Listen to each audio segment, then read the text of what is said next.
Well, good afternoon, everybody. We'll get our meeting underway. We'll get the meeting underway. So I'd just like to open our infrastructure and emergency management meeting with a prayer this afternoon. Heavenly Father, we come to you today asking for your guidance, wisdom and support as we begin this meeting. Help us engage in meaningful discussion. Allow us to grow closer as a team and nurture the bonds of community.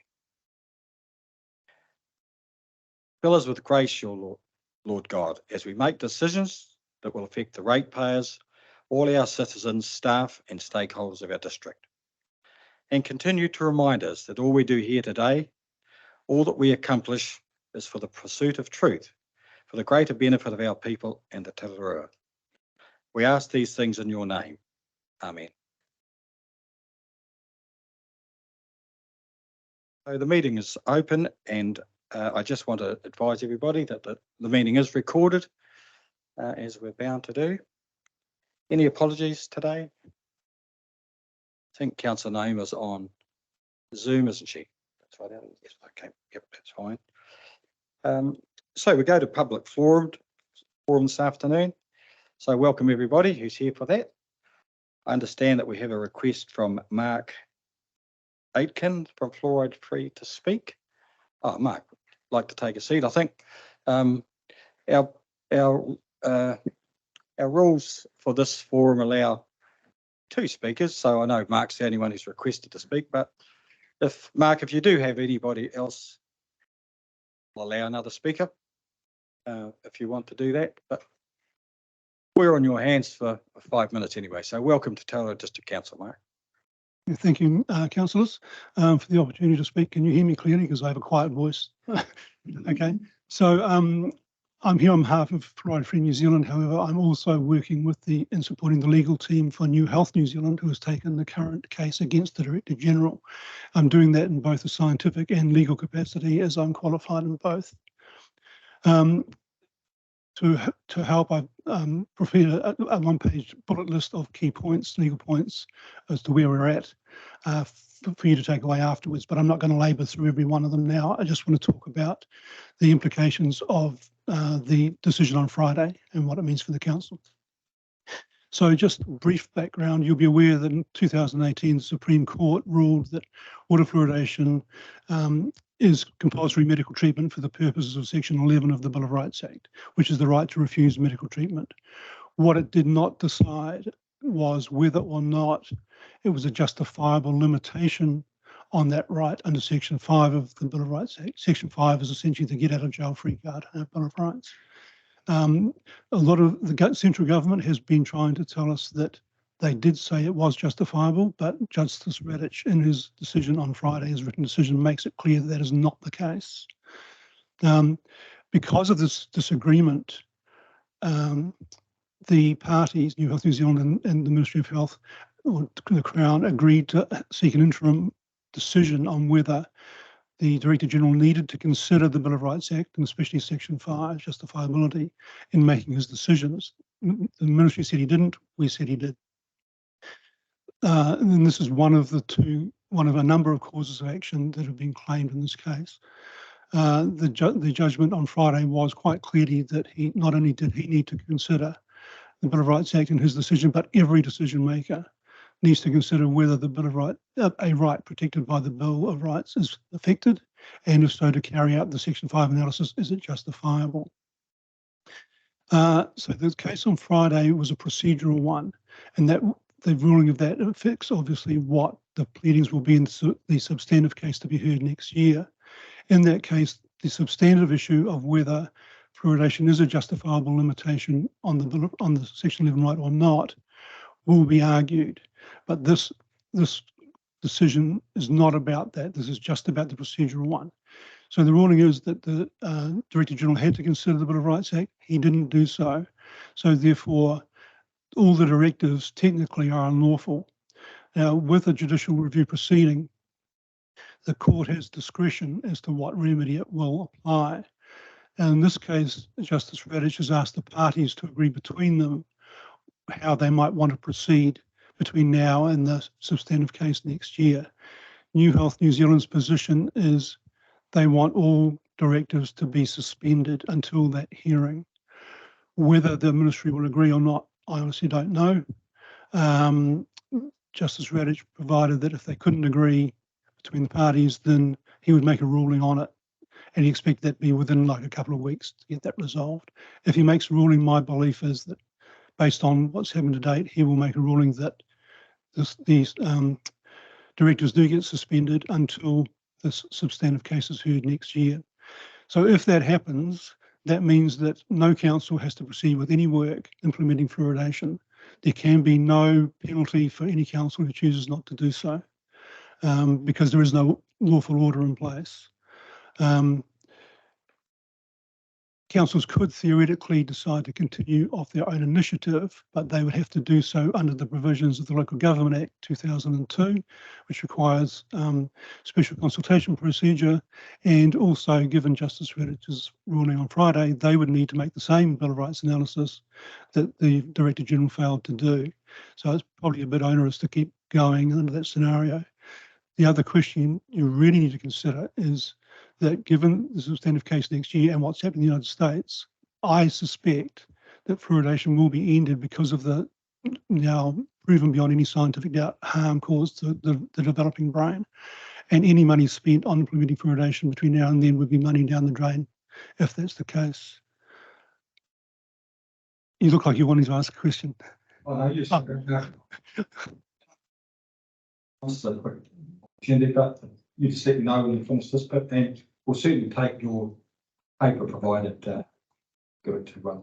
Okay, so yeah, so one of the other side of the Section 5 argument, whether it's justifiable or not, and this relates back to Justice Glazebrook's finding in judgment in the Supreme Court case in 2018, is that if a community expressly states that it doesn't want fluoridation by some form of consultation, whether it's referendum or survey or through a tribunal engagement, whatever, it is New Health's view that you can't possibly justify limiting the right to refuse medical treatment in that scenario. It would be like someone telling you you have to have a polio vaccine at the age of 60, and you say no, and say no, we're going to force you to have it anyway. That would be the equivalent at a community level. So that's part of the substantive argument, is our view that the more councils and the more communities that make it clear they don't want fluoridation, and there are a number of them historically and coming to the fore now, the more likely it is that the court will at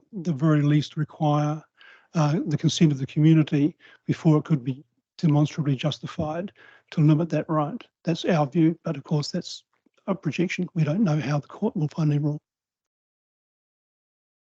Thanks very much, Mark.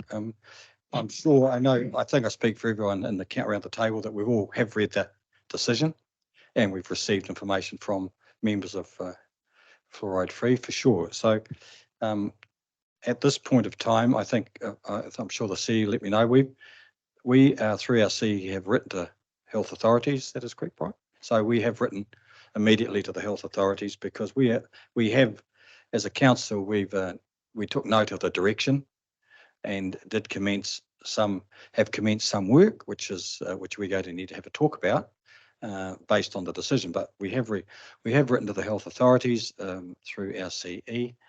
I think members of the local Fluoride Free have given some presentations in community time in Mayor Tracy's meeting recently.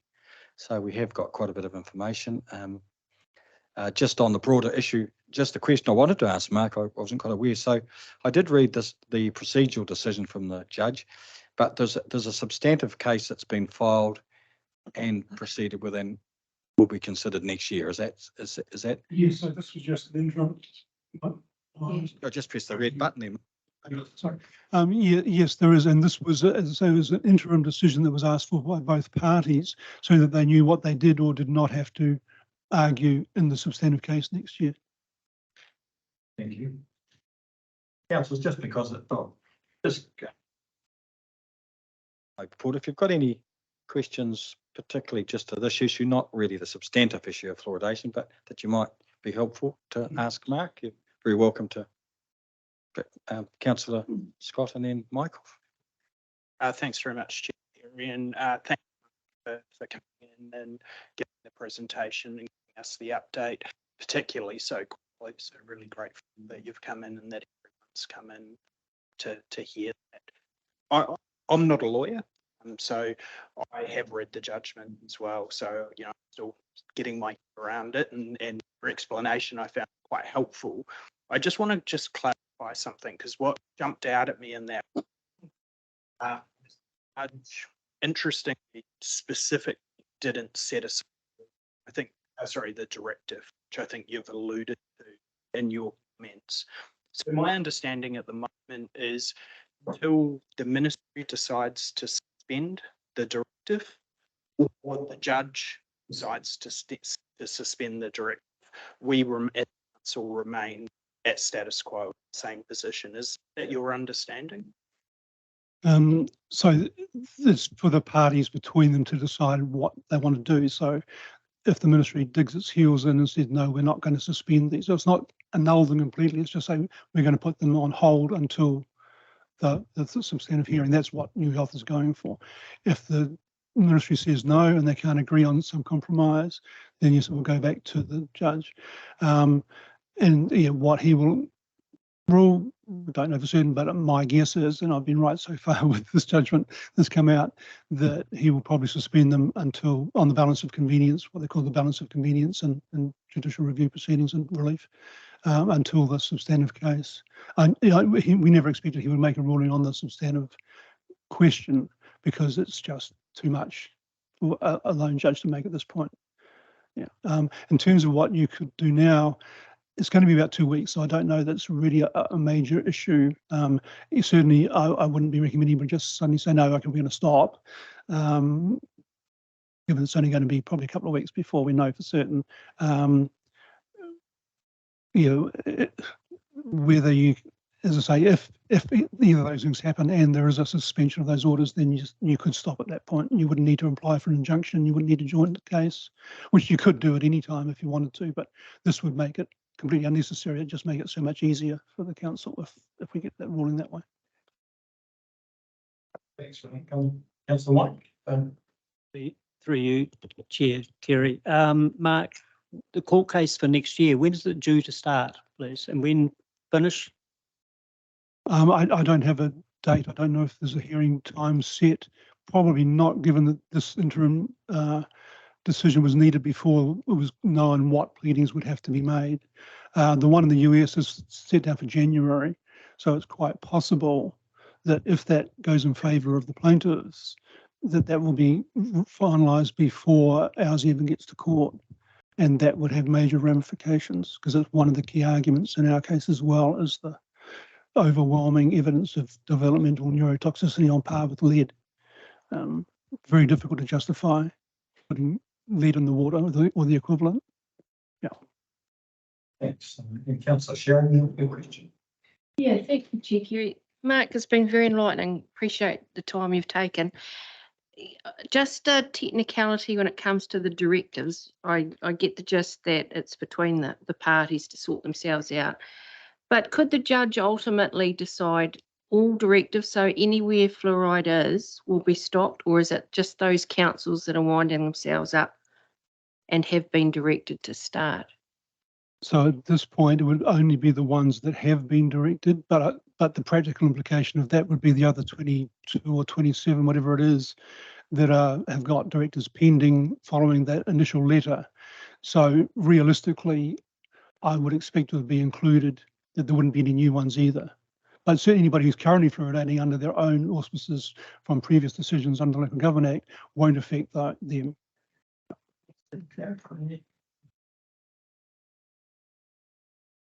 Thanks very much, councillors and Mark.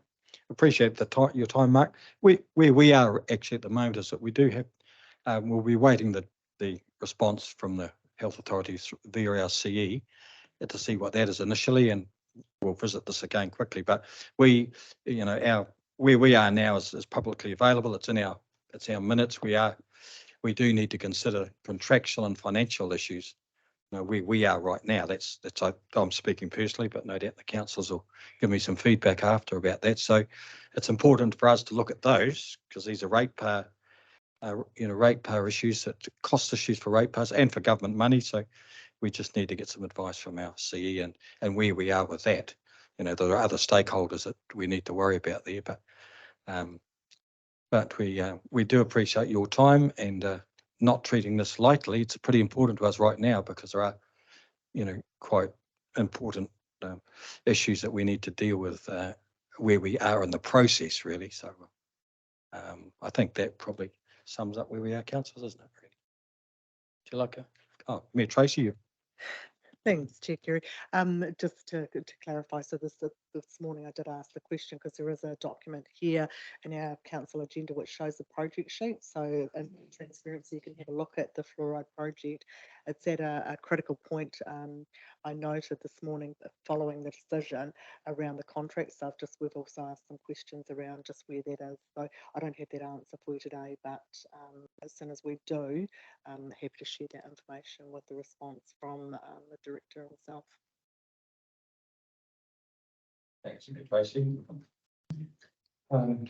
You sort of comfortable with where we are, Mark, at this stage? Yes, I know. I realise there are other matters that especially contracts and so on, which in different councils will be in different stages of progress. I mean, New Plymouth has already implemented it, for example, because they're one of the first. I would only say, don't do anything you don't have to do because it could all fall over very easily within 12 months.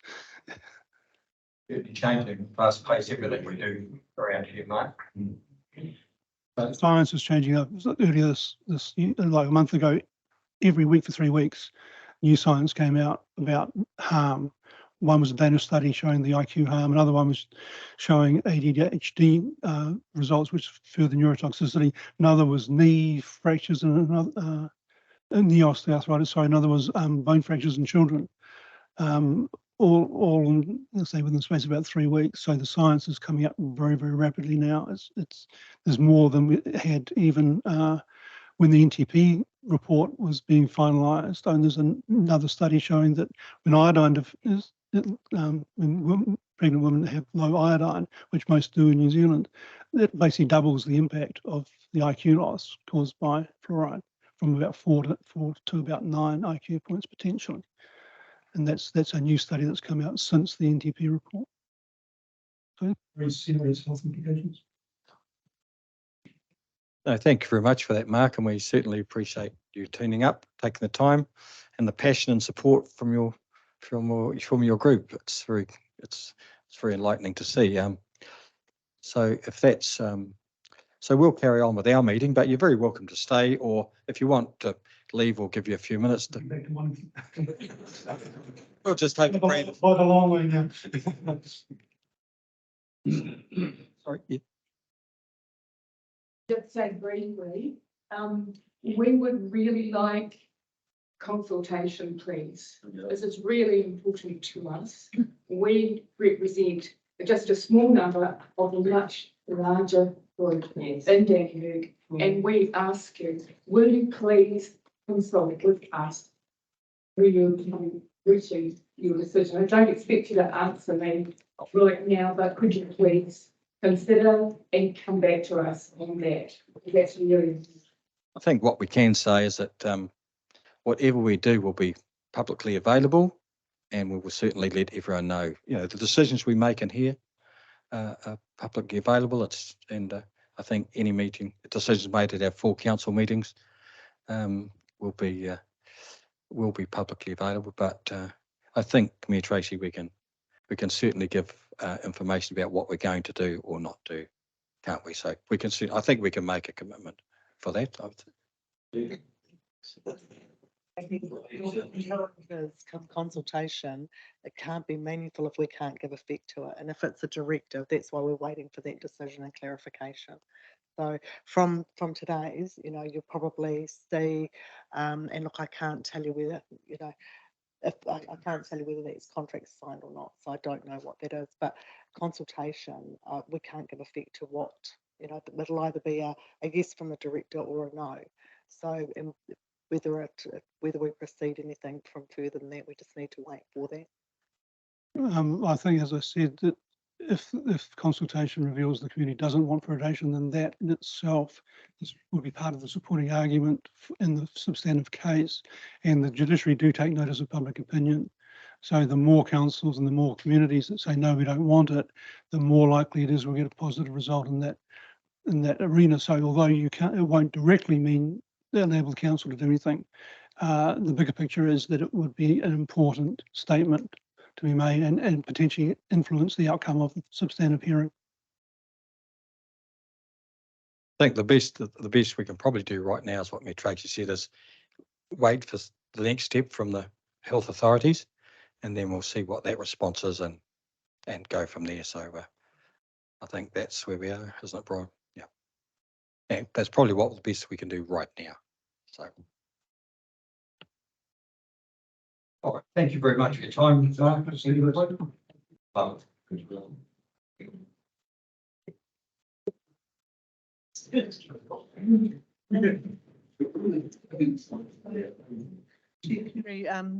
I just check when that information comes through? Linda's the chair. We'll make contact with Linda's there. That's got that information. So Linda, if we have some information available, we can make contact with you as chair of the group so you can get that out. Thank you, that would be greatly appreciated. Thanks very much.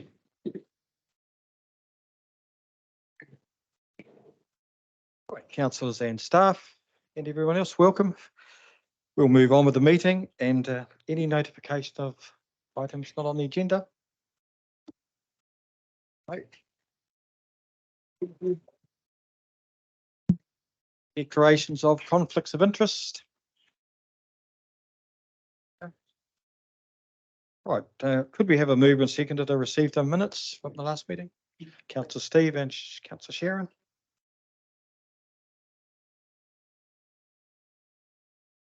We'll do that. Okay, and if we confirm and receive, it's correct. Steve and Sharon, thanks. All in favour? Thank you, councillors. We'll whip through them. We'll look at the minutes. So we'll go page 1, page 2, page 3, page 4. Nothing arising from the minutes. Right, we've confirmed and received those. Ali, we're all good there, aren't we? Thanks, councillors. We'll move on to the next item, which is Hamish's report, infrastructure management.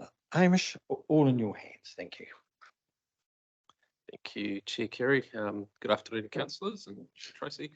I'll take the report largely as read, but I'll just give a very quick overview. In the transport space, the Route 52 is well and truly underway again, and business as usual is kicking off well. A little bit weather dependent, they're still reacting to some bad winds and such, but unfortunately that's this time of year for them. In the Three Water space, we're happy to say we've got 2 new staff in the team there. And they've recently submitted the reports for the resource consents through to Horizon. So in future meetings, we'll be bringing back the results of those reports. And lastly, in the solid waste space, the transfer stations are working well under our new management. So I'm happy to take any questions. Have you got any of your new team here? No, it's an operational team. Oh, right. Right, councillors, let's just get your questions through the report.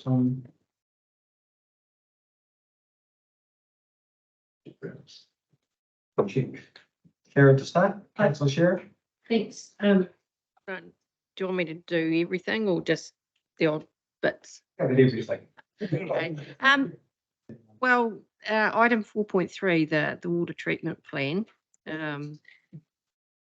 Is that there's the word successful in there and improved effectiveness of one train of membranes, but I guess it's a wait and see until all the interventions have been completed, as you've noted there. But since we had all the issues, everything's been ticking Eyebrows are up. Through you, Chair Kerry, yes, the changes to the process so far have made an impact enough to keep things going the way we'd expect them to. There's still some room to move there, still some work to be done to make sure that that's robust and continuing. So we're getting there, would be my answer. Councillor Sharon, while you think, when you get onto an item, if there's other questions about that item, that you're on. Just happy to. Yeah, thanks. So, Peter, B. Tracy and Councillor Scott. So, go around the two. Chair Kerry, at the same item, has there been any agreement between council and Filtec as to areas of responsibility with regard to the costs involved?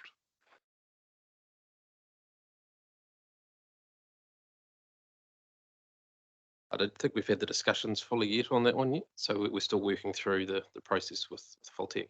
So we haven't come to a conclusion on that, and we've focused purely on getting the right outcomes. So things keep going for now, and then we'll discuss that further in the future.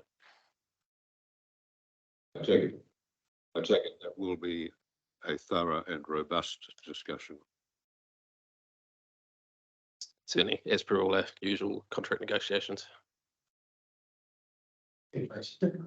Oh, right, so we'll do this. Okay. Councillor Scott. Mine's different too, sorry, it's just. You just wait in the queue while we get through Sharon. Next item, Peter. I'm giving them to start another one. Should we do? Right, we'll do that for me, Tracy, and then Scott. Thank you. Look, mine was the following item, the provision of water for this summer. We've obviously got a communication plan there in place, and we're monitoring those water supplies. And then it says, you know, in preparation for water disruption and implementation of contingency plans, are we able to get some further information for councillors so that we can monitor this, and I guess monitor any changes as they happen quickly, and are we doing anything to support households in that? So just really wanting to check, and especially communicating around our extraordinary users and all towns, really, as we prepare for what might be a long, dry and hot summer. Thanks, Nancy, because that might be a question that a number has had, so thanks. Through you, Chair Kerry. So we've set up a little group of people to focus on this, including our recovery people, our water guys, and just looking at putting the plan together at the moment. So they do certainly have some monitoring in place already of how things are trending, how the weather patterns are working. We've got our risk and assurance person on board who's not here today, but yes, what we'll do is we'll share the plan with you and certainly share some of the triggers. I believe a few years back there was a policy put together with those triggers included. So we're revisiting that, make sure that's still valid and makes sense in this current weather environment. Yes, I would. We'll bring something back to you to make it clearer what the next stages of that plan are. Time should go to Councillor Scott. Mine's a new item. Did you have a water one? Yes. For you, Chair Kerry, just to follow on from that, in those tight water periods of time and low flow, do we have discussions with Horizons to see if they would come to the party in extraordinary circumstances? Yes, absolutely. We work very closely with them as those rivers dry up.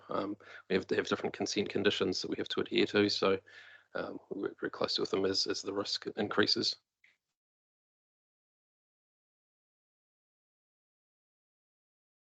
Yeah, that through you, Kerry, 4.8.1, the SCADA issues with the software upgrades, etc., and the data collection. So going forward, we're going to make it a lot better than the past. So we've got this solid in place. Through you, Chair Kerry, yes, absolutely. So we have a project in the that I think Mike might talk to a little bit later on. It's it's probably going to be a multiple year project to get the SCADA up to date. It's a fairly big undertaking, certainly at that stage at the moment where we're identifying what needs to happen, and then we can figure out how to deliver it. Yes, absolutely. So are we own the keys to the software, or do we have to keep paying for upgrades? I would have to defer to Mike. Do you know what sort of software mechanism, licensing mechanism we use? I'm not sure. We'd have to get back to you on that detail. Sorry. Councillor Mike Scott, sorry. Thanks, Mr. Chair. Just I'm going to jump slightly to 4.6, if that's okay, the detection item. So really encouraging the that happening. Just wondering though, have a rough idea of how many leaks were identified, how many people impacted by that.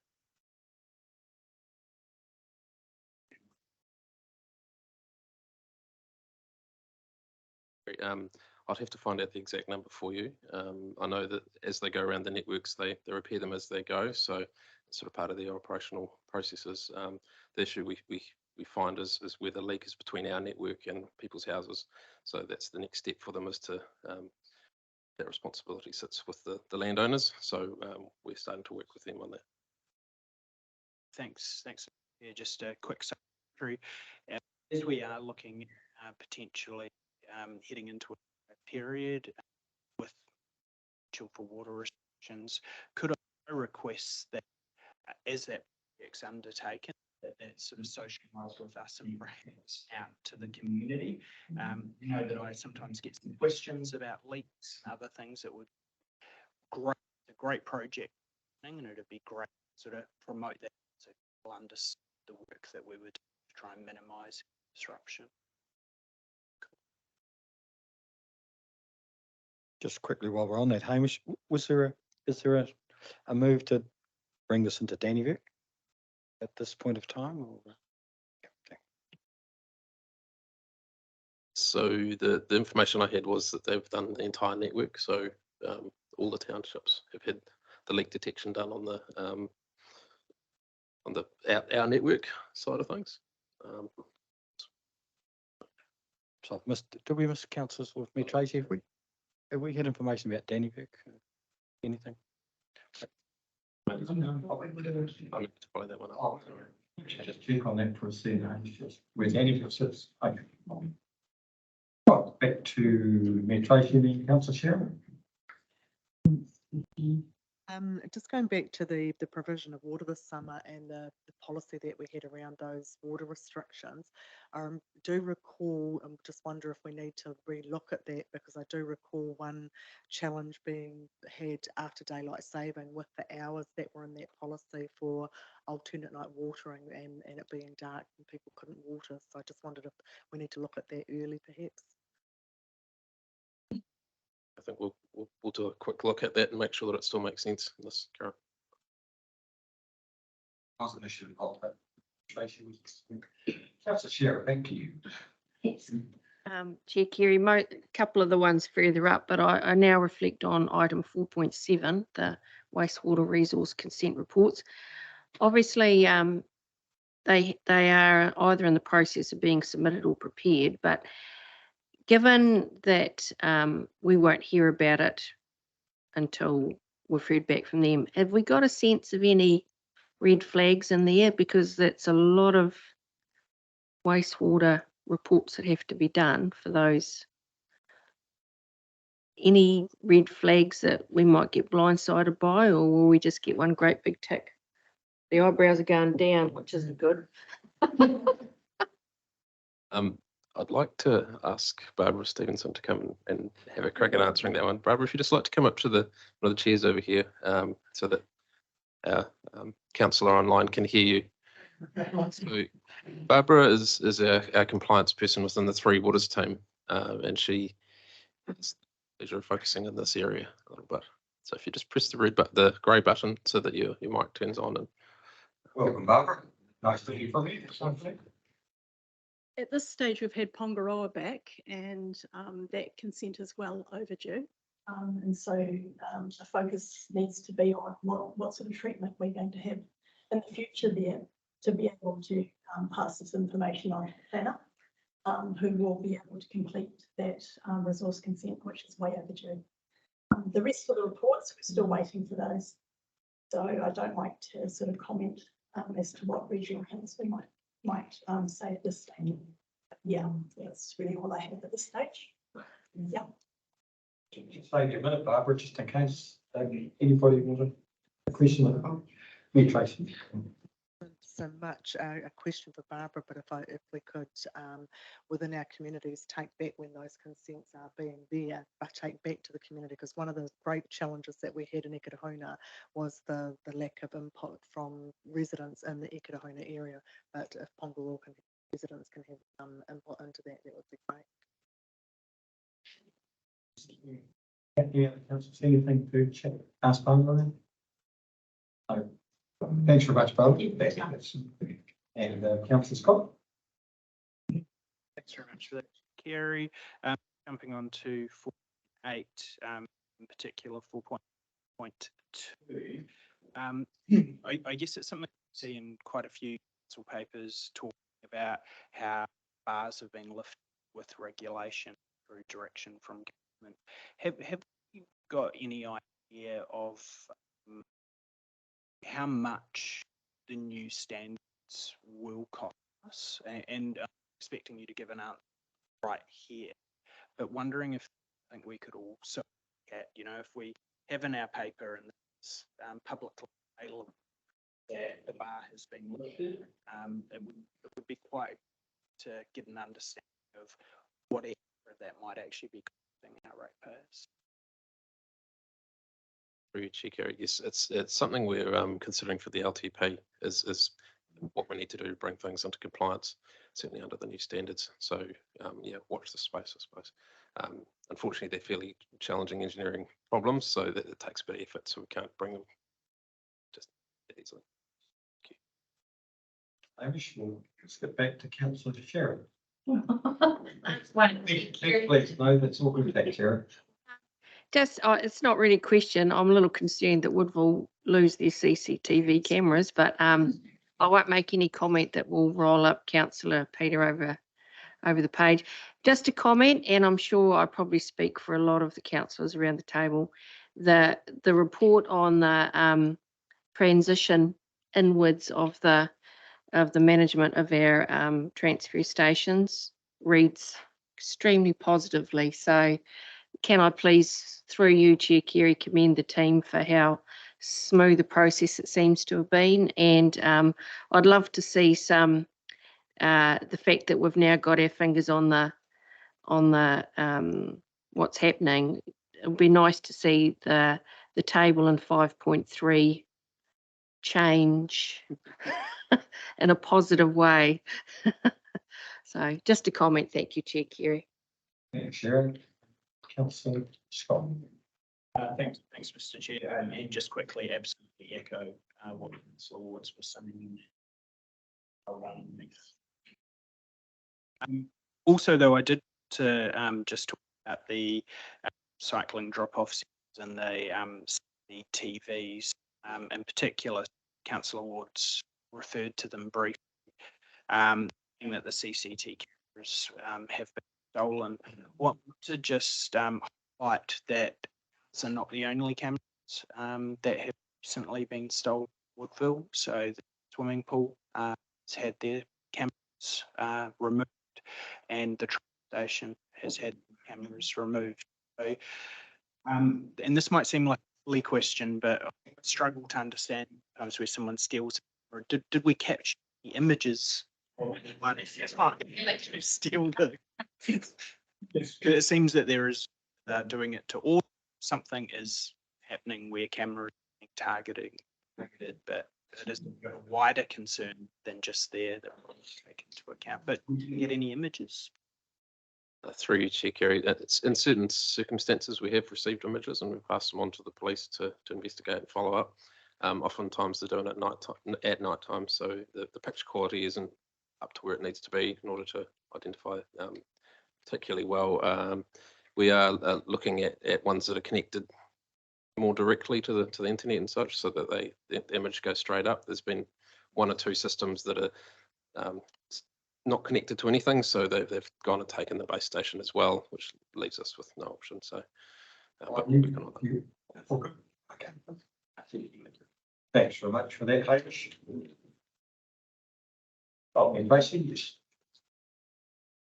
Can I just query from my own understanding in waste minimisation, the figures that we're getting for tonnes collected, do they include or exclude the contaminated recycling?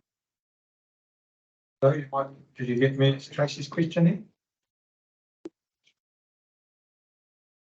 Answer me if you like, Jane. Yes, it's actually pre-sorting. Thank you. Yes. To add to Joe's response, so Joe's actually implemented another step that will actually, before the material gets sent away, it gets checked for contaminants. So we're already doing a better job in that space of making sure we're not sending contaminated recycling away for processing.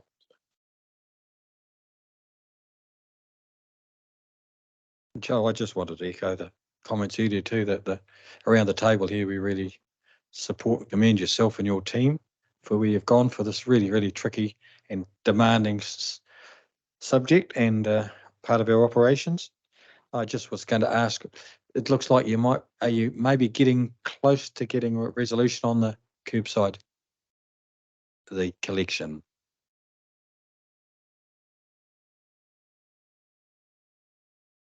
We're getting closer every day. We're not quite. Yeah, just relax it.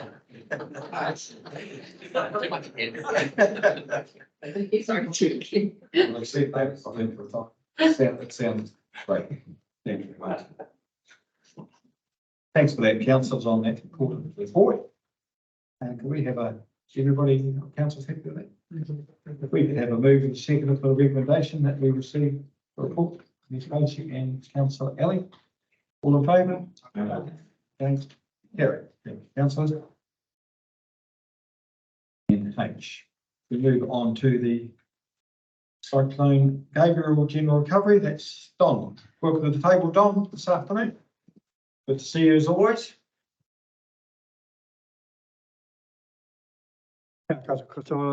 Councillors and Mayor and Chair. Take it as read, the $1 million fund, we yesterday completed ringing every single applicant and give them their good news. We've only, of the 126, we only had one person who said it was only a tenth what I asked for.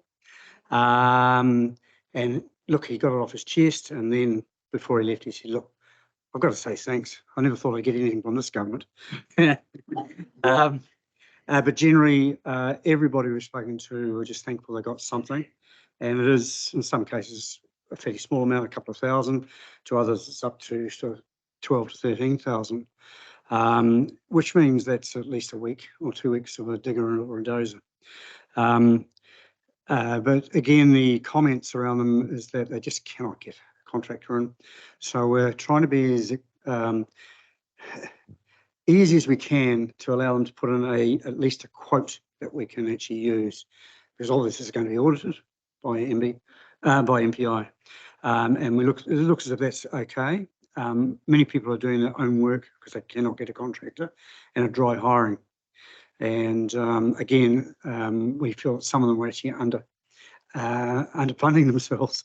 So we've got to set a particular basis for that at 166 an hour. But I have to say, you know, most people, in fact, everyone, bar one, was very thankful. And I have to say that when that came out, everyone was surprised that a government would actually give funding under those circumstances, and it was quite open. So that is now going through. They'll all receive an email today or tomorrow, giving the details. There's still some people who have not given us enough information for allow us to free the funds, but everybody paid out in the next week or so. Are there any questions around that before we move? All good news, I think, really.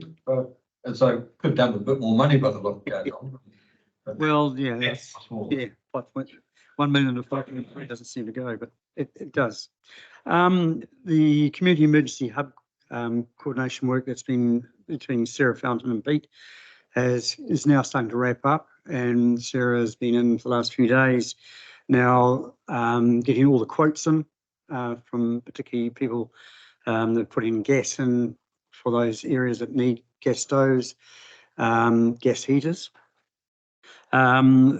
The funding we've got here of 250,000 plus the lotto funding should cover everything we're applying for, including generators. We think that we're well and truly covered for that. But what is interesting, just on Friday, late Friday, we received a email from MB saying they're now opening up a community renewable energy fund for those areas that were hit by a cyclone. We hadn't heard of it. In fact, I think with a new government coming in, we never thought any more funding would be available. But this is to allow at least 2 halls or marae or community buildings that were used in Cyclone Gabrielle to receive up to 20 solar panels and a battery. The idea being that those are going to be used again in the community for the next disaster and will be able to be off grid. In fact, MB are now supplying the people who will do the work on our behalf once we make a decision, and we'll also check the wiring, make sure that people are getting a payback as well when the energy's not being used. So for the halls, say you look at Pongaroa, Akatua, they'll be making money on their power, which is something quite unusual. I have to say we were quite suspicious of this until we actually sat in a Teams meeting with the person involved, and we've got until 2024 to have these installed. So this also includes marae, so we've been in touch with Rangatani and Kahanunu, and who are coming back to us, and my feeling is the agreement will be, look, wherever the buildings were most used, they should be the first off the rank. So we'll probably nominate 4 to get 2. I think that's the way it will go. Because we also given a heads up that may not be the last of the funding for this. So it's within a rather large funding of about, I think, 158 million, and this is 24 going into this. So we've started that process. We'll already talk to the some of the hall committees around it, and just to get their background, their feeling, because they will have to run this in the end, and we don't want any cost to come back to the council. So that's on its way now. El Nino is going to happen. There's no 2 ways about that. And interesting, as we're talking to farmers, we asked the question, what's it like now? Is it drying? Those that are exposed to the nor'westers are drying out really, really quickly. Some are fine at the moment, but knowing that they're already doing their grass sampling and also talking to their consultant and their bank about the likelihood of it getting dry. So people are preparing for it. And we also remind them that next Thursday is a rural support are running a fencing gear drop off for people. So we've had 82 registrations for that as well. So that's well on its way. And we're working obviously with the response, with your comms group around the dry and particularly water use. Just reminding people that they should be conserving water now, check for leaks, and that's your responsibility to do that as well. And I have to fess up to 3 leaks I did not know about until you start looking for them.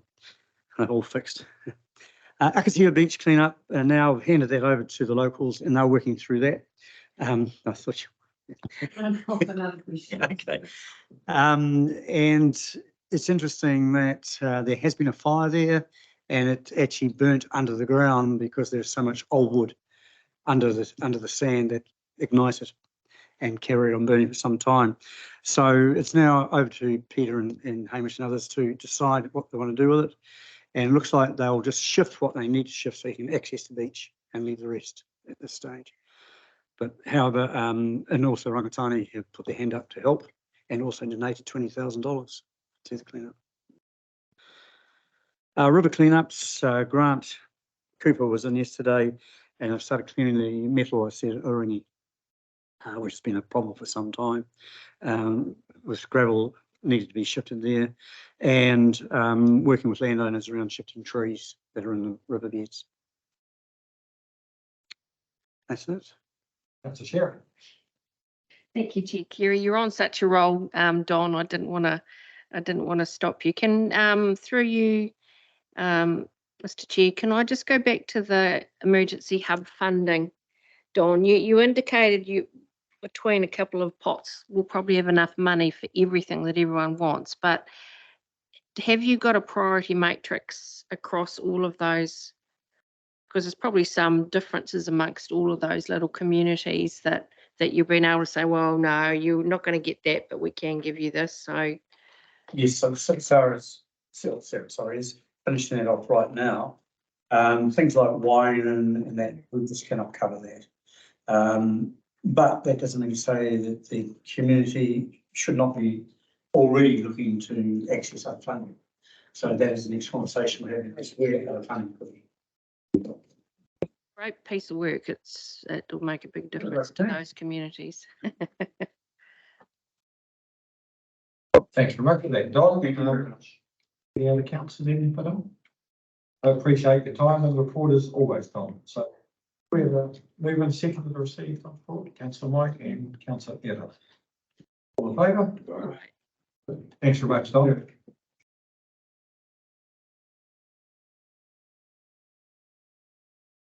Right, 7.3. Probably Mark. And Andrew, sorry, good to see you both as usual. We smile with 5 days of sun and Shingle and bitumen we've like. All yours, mate. For yourself, Chair Kerry, I'd like to take the report as read. I'd just like to highlight a couple of things and then obviously go to questions. I assume some of the questions will be around more of the practicality, of which Andrew is happy to fill you in. We're coming to a reasonably important point in our works at the moment with a couple of our first sites. Otunga Road has an options report put together for us to basically start making some of those preliminary decisions on which way we will head. And also with the Rakaitai Bridge, obviously one of the things we're going to have to look at there is doing the uneconomic assessment of that bridge. Obviously, those first 2 points will be parts that set precedents for us going forward and how we look at other works as we continue on. Outside of that, the works that basically we are continuing on with without that being required, and we're making really good progress.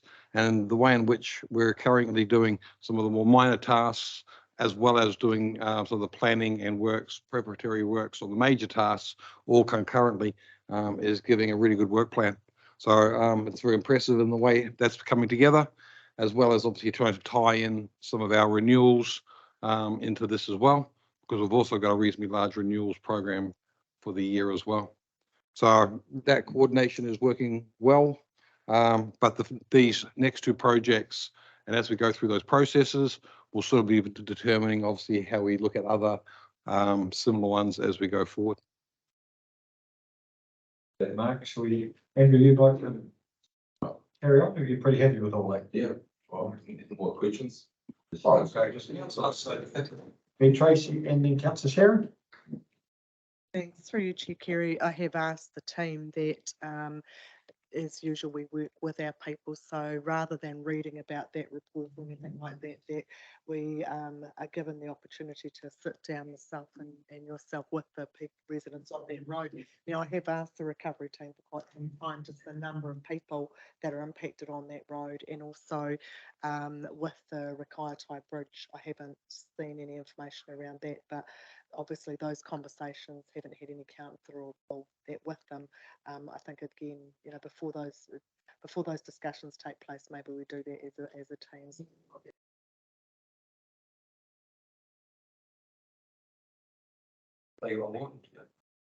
Andrew, would like to make a comment on one? Perhaps Yes, I'll probably just give you an update of where things are at with the Otanga and Rakaitai bridges, because they are critical projects we've got on the list. Obviously, Otanga Road, we've drafted the options report. It's in very much draft format. The plan is to working with our stakeholder comms person in the new in the alliance now to form up a bit of a go and meet the locals. That will happen. Well, I'd like to think that will happen before Christmas, but Christmas is coming up very fast. So yeah, that's underway.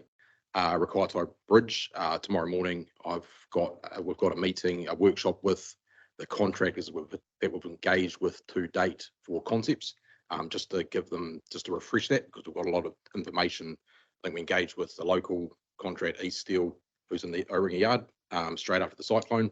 They had this much information, and we've engaged with two other subsequent since then. So yeah, tomorrow we're meeting with them to sit down actually just to refresh the thoughts, which then we'll be able to actually table something in regards to the uneconomic infrastructure conversation that NZTA raised. So yeah, I've also been talking to the Menzies and got a bit of feedback from both them and another landowner that is affected by it, and they will be involved in that process as we develop it forward, essentially.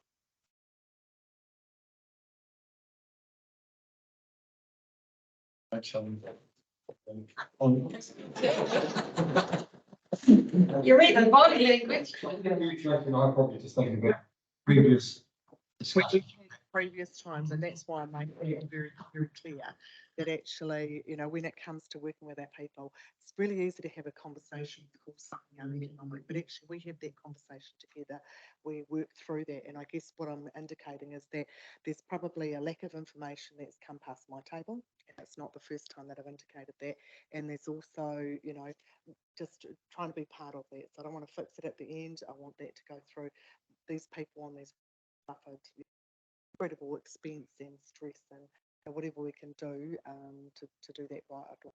So, and it's just how we put that through this committee. Thanks. Tracy.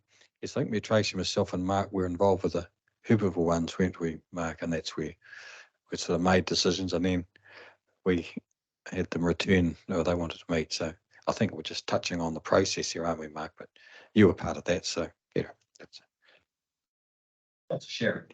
Thanks. All right, Thank you, Chair Kerry. A lot of work going on. I really appreciate how you've broken it down into high, medium and low, and I'm sure Councillor Johns has already put circles around all the high complexity stuff on the road out to Akatillo. So I know there's plenty of work going on out there. Two questions through you, Chair Kerry. Do we not have a contractors panel already operating? How have we been assessing and getting interest from our local people as to what capability that they have? Is the fact that in item number 4 is all about setting up an ROI process that goes through a contracts panel. Have we not used that in the past? Thanks. Yeah, so to date, our response has been largely with the contractors, the pre-approved contractors that have been working for the Tara Alliance. So that comes around, I suppose it comes out of the health and safety aspects of it. We've had a good broad selection of contractors that have been able to respond to it. There have been other contractors that were brought on as part of this process, but this is more formalising the process to actually make it fair to everybody. So we've had panels, for example, the Route 52 project, we set up a panel for that one. The process is a little bit different this time, and to get the panel up and running, we need plans and designs. That's our pinch point right now.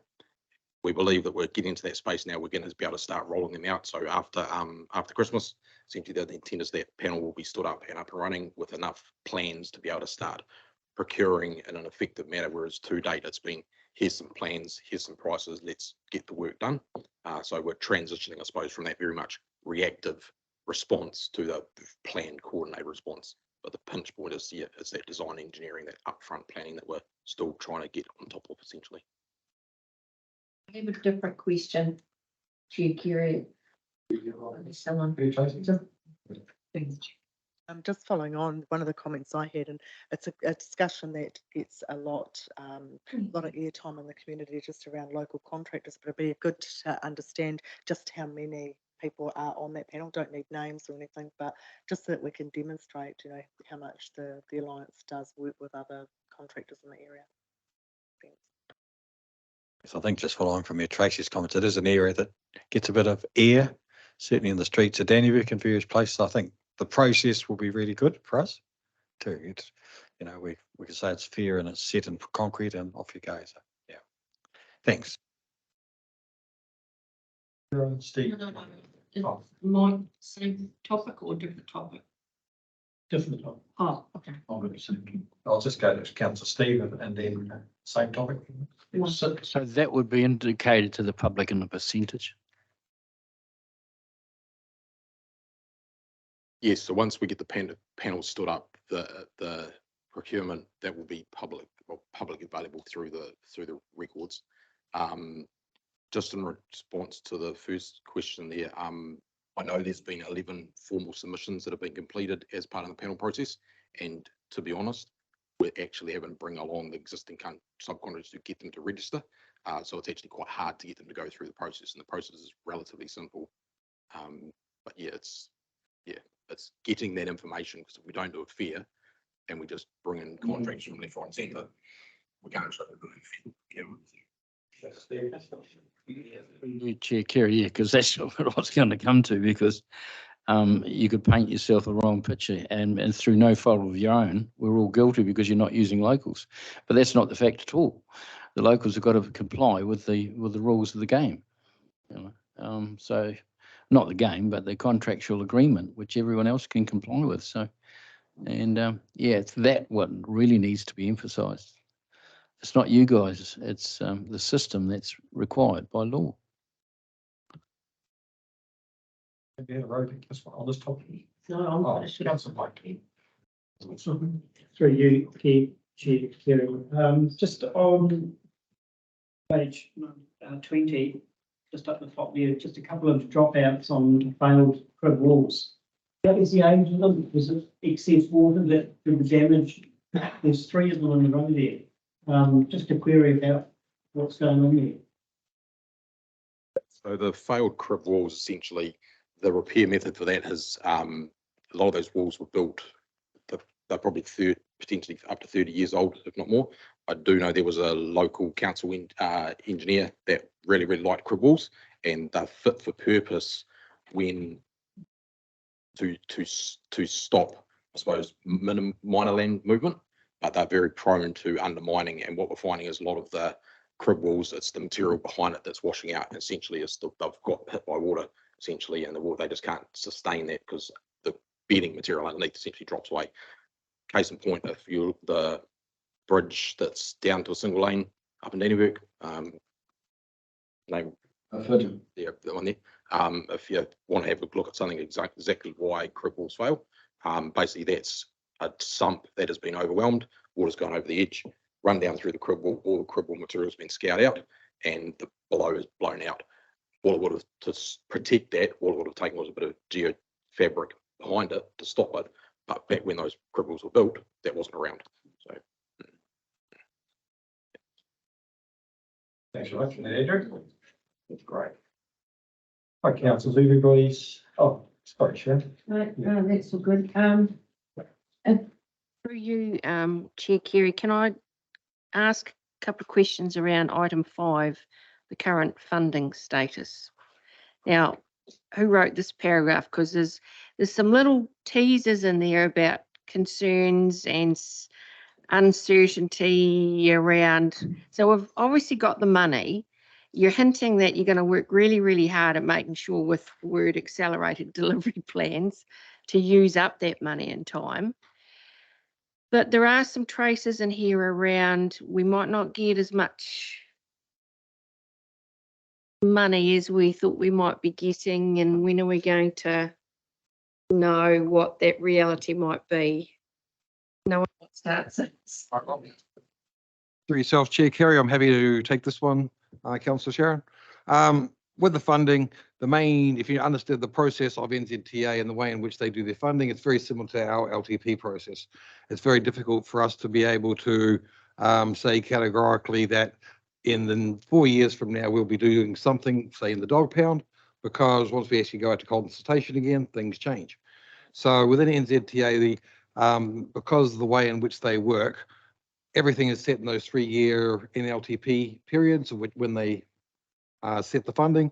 Within that period, they can do a lot of different things, whether they come up with a whole new activity class like Road to Zero, or get rid of an entire activity class like Road to Zero. These things will change. So for us, being able to guarantee what happens as of the 1st of July is unknown. What we do know is we've been given 46 million at 100% up to that point of time. The certainty is we have that money at that percent for that period of time to give us the most certainty. If we spend all that money by that point of time, we've done a really good job. What happens into the following period is still a bit of an unknown. The next big milestone, I guess, for us will be around March when they start doing the moderation across the councils and having a look at where that'll give all the councils a very good indication of where they're looking at putting their money across state highways, cycling, local government, etc. But the money is there, and the FAR rate is the FAR rate until they set a new one going forward.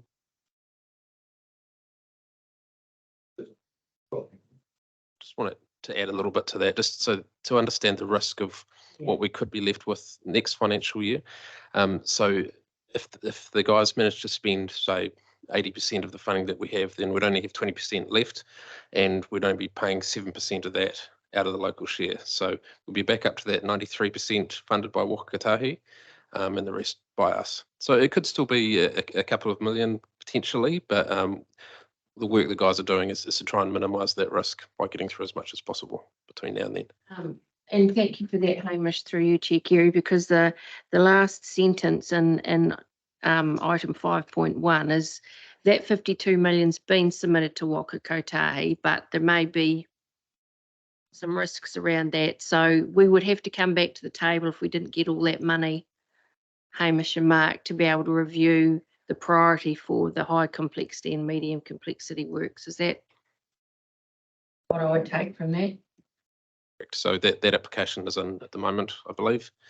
So they'll be working through approving that, and it may be tensioned back a little bit based on the funds they have available at a national level. So we'll certainly be bringing that back to you as soon as we have a clearer picture. Appreciate that. Thank you. Show me Tracy and Councillor Peter. Uncertainties is that as they enter the National Land Transport Plan, the government can set the GPS at a different time. So it is a challenging period as they're doing that as well, impacting funding. So every council's having this conversation. But it is helpful, I guess, when I sit around the Regional Transport Committee, you know, the more I know, and we can advocate for Tararua, and I guess and especially in regards to the cyclone is helpful. Thanks, Tracy. Councillor Peter. Thanks, Chair. Just while I think of it, Tracy, when you speak to the mic, can you speak to the mic? I forgot to put my ears on today, but when you speak away from it, you're very hard to hear. Just if you would, please. Any news on the 2 million for footpaths in Woodville? It's not good news. Yes. So yeah, we were all underway that October we were going to get sign off for approval for construction, the implementation phase. Basically, we've had an election, and the Waka Kotahi have been spooked essentially, potentially about the funding being pulled, and we've been having ongoing conversations with the project reps from Waka Kotahi about it. They are feeling optimistic that it will still continue. But at the end of the day, it comes down to what the new government wishes to see with new funding going out.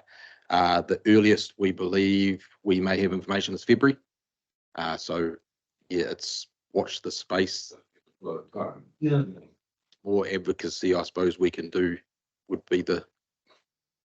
Do you want to that person? more information that you share and work with us, the more that we can do that.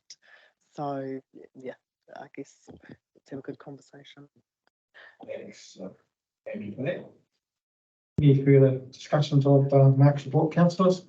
Oh, sorry, councillor Erna. Missing you there. Thank you, Chair Carey.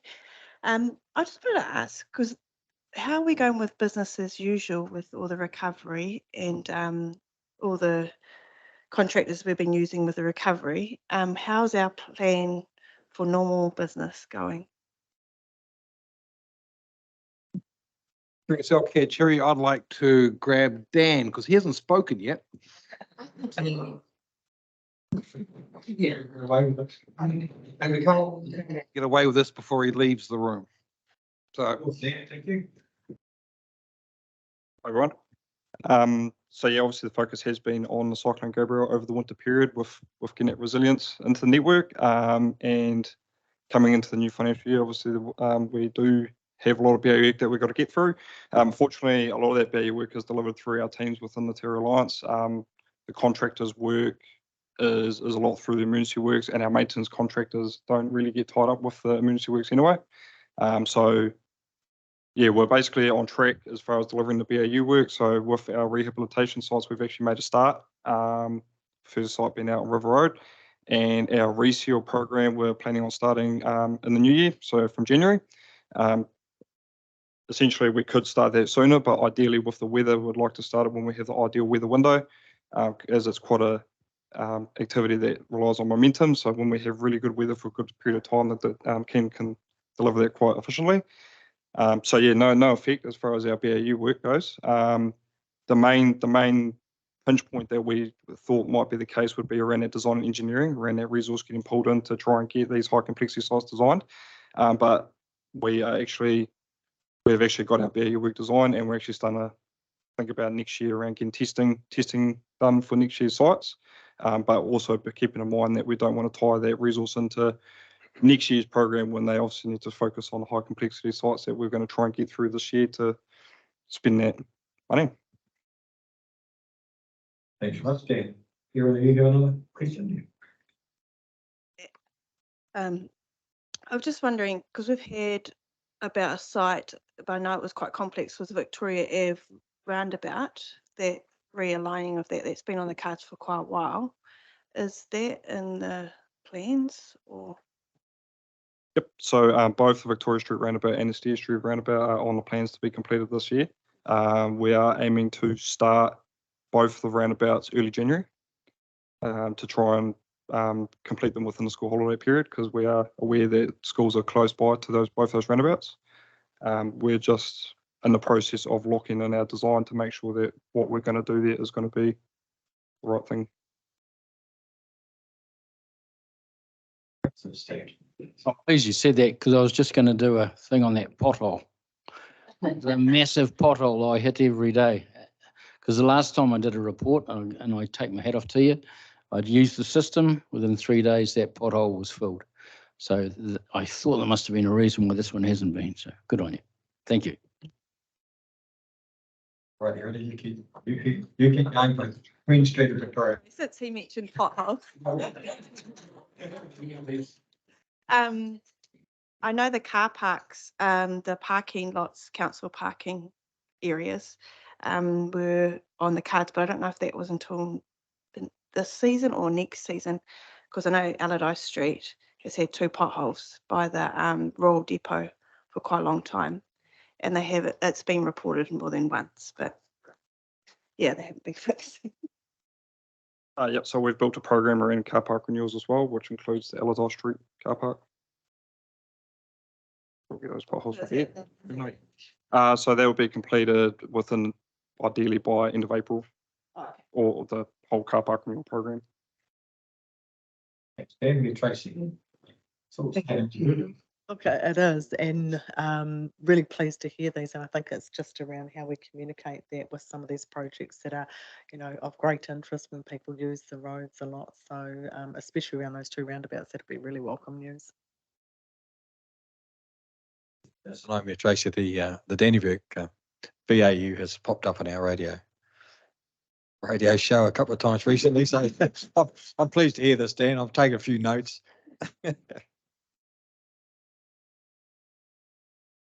Thanks, councillors, and we had a, appreciate the report, Mark and Dan, Andrew. Councillor, could we have a move a second, receive a report? Councillor Sharon, Councillor Peter, all in favour? Aye.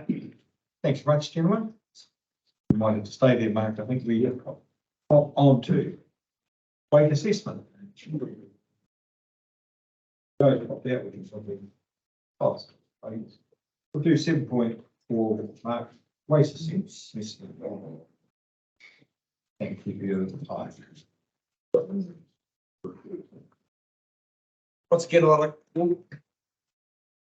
Once again, through yourself, Chair Kerry, I'd like to take the report as read.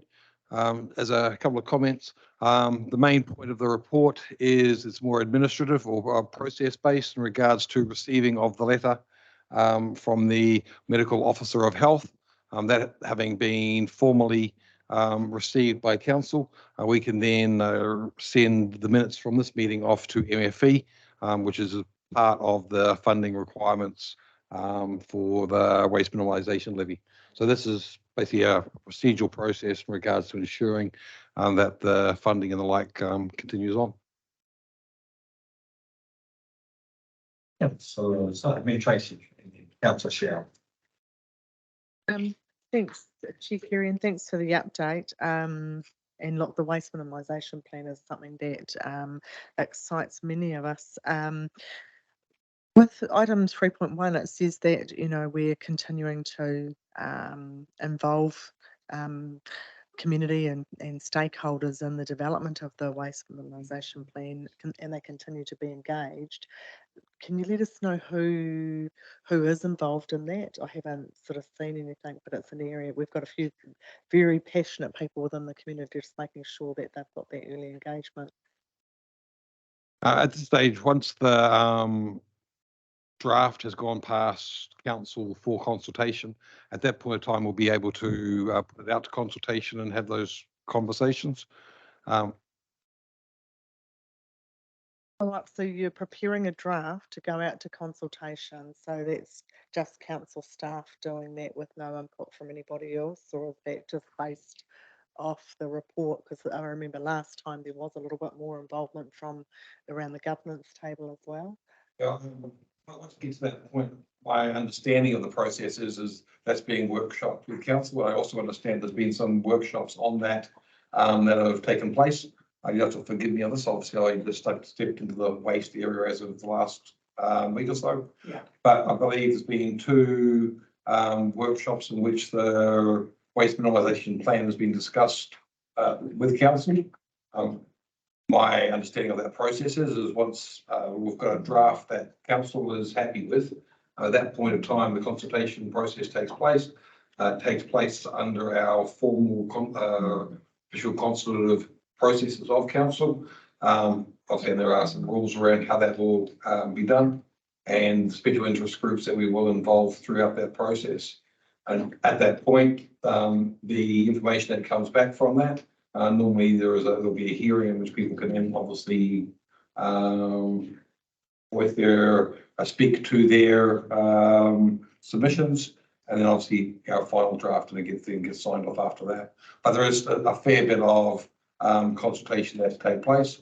Obviously, within any area, there are unique groups, especially in the waste area, whether it be iwi or men's sheds and the likes of that. So ensuring that we capture all of that will be really important as we go out to that consultation process. Thank you. Not wrong, but there's a real procedure to this, isn't there? And lots and lots and lots of paper and procedure. So to my understanding, this point of time, we've got to receive the MOA's letter, formally agree to we've considered and agree to proceed, isn't it? Yes, but then the next steps occur, isn't it? Is that correct? Yeah, that's correct. And once these steps are done, then we can move to the following steps in regards to getting that draft and then moving to that consultation process. That's where you feed us. Yes, sorry. Councillor Sharon, then Andrew. Thanks, Chair Kerry. You've kind of answered it. We need to do what you've written the paper about first before we can move much further. But I'm sure all my fellow councillors trawled through, because there's a heap of information in that attached report. Now, I appreciate that you're saying there'll need to be a draft and then we'll do some consultation, but your timeline versus what we are currently working through with an LTP, there's some grunty stuff in here that if we were to do something really transformational in this district, would need to be included in our LTP processes. So through you, Chair Kerry, I know Raj is looking at the carpet or the computer and hoping like heck that I don't look his way. But is there information here, even though it's to be received, it isn't to be decided on? Is there anything in here, Raj, that we need to be mindful of as we work our way through the LTP? And I guess I'm thinking of the deadlines that are indicated in here, Mark, around, when we have to have food scrap pickup and when we have to do this, we have to do that, and deciding on a Bonnie Glen versus a whatever, and or whether or not iwi want to do something magical in this community. Is there some stuff we could take out of this and know once Mark's process of drafting and consultation happens that we haven't missed the boat on anything? It's a bigger picture, I appreciate. Sorry, Chair Kerry, but Good questions. Through your chair, I would say the process. So the process that we're going through, we have two work streams that are running parallel. I would say one is the LTP process that we're running parallel, which is looking at service levels in the LTP. And now you have a waste management minimization process that's running parallel. In either situation, you would do the waste management minimization plan, because that in the end will inform your LTP process.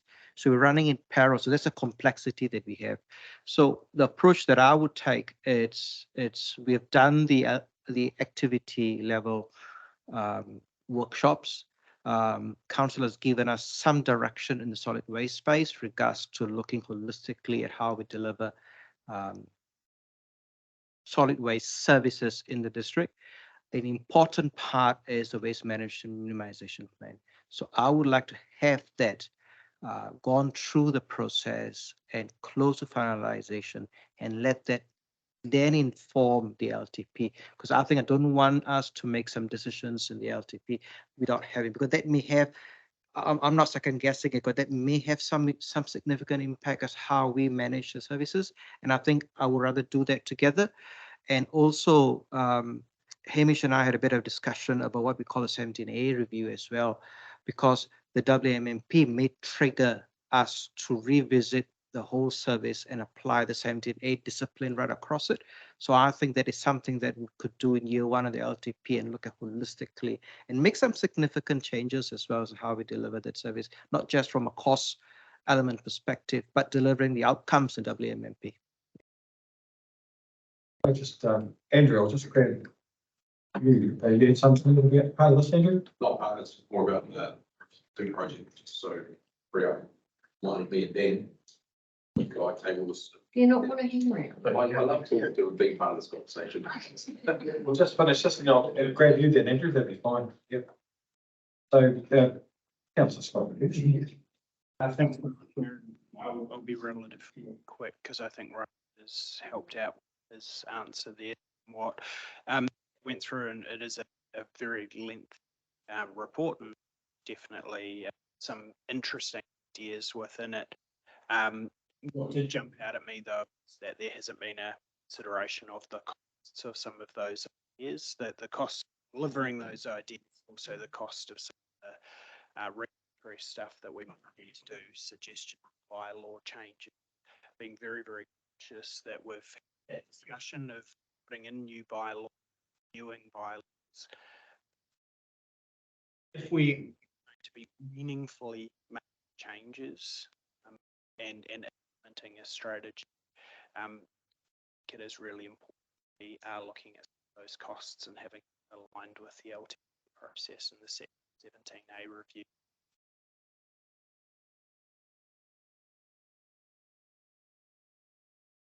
Yeah, through yourself, Chair Carey, Councillor Scott.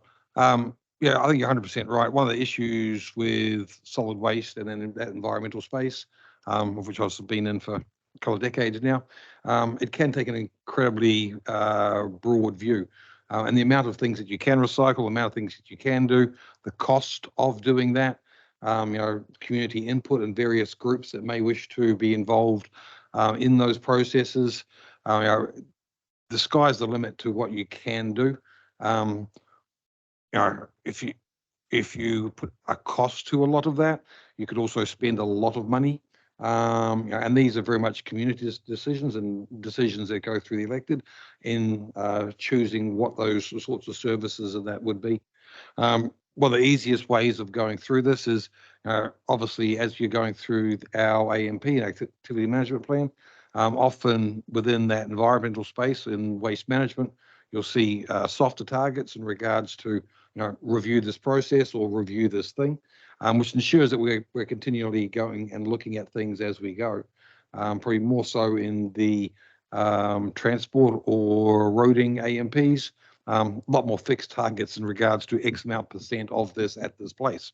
So how we actually go through that process to ensure that it's fluid, because things will change in the next couple of years. And if something pops up and it's a really good thing and we can do it cheaply, surely we would want to be able to jump on that as well. But it is a very broad space in which to work in. And we do have to be very mindful of what some of those costs over the long term would be. Thanks, Mark. Everyone, we're happy with that very weighty report. Thank you. Okay, can we have a move and a second for the recommendation? Councillor Steve, Mayor Tracy, all in favour? Thank you very much for that, Mark. Much appreciated.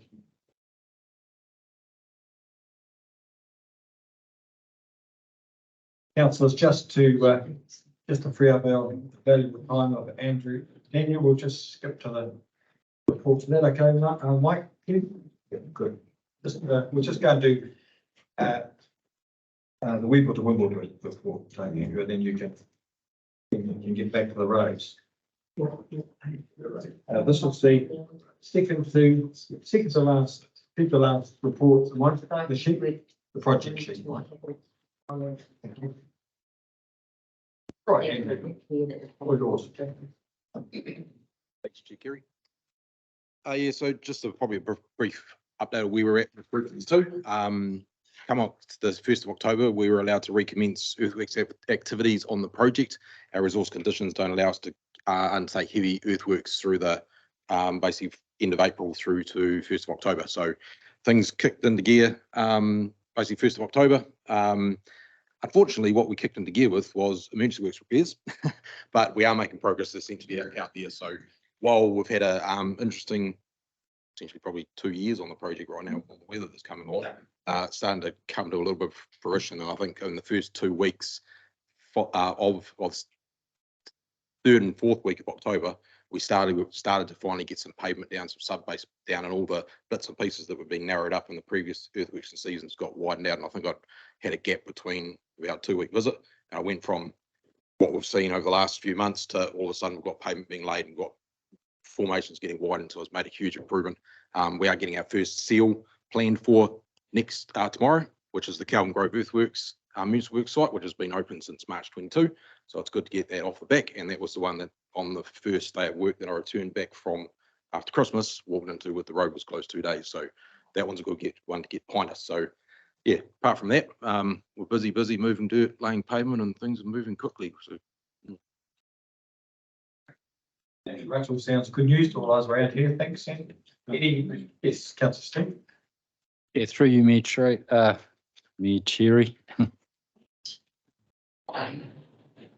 water, be careful. So we've spent 12 million to date, correct?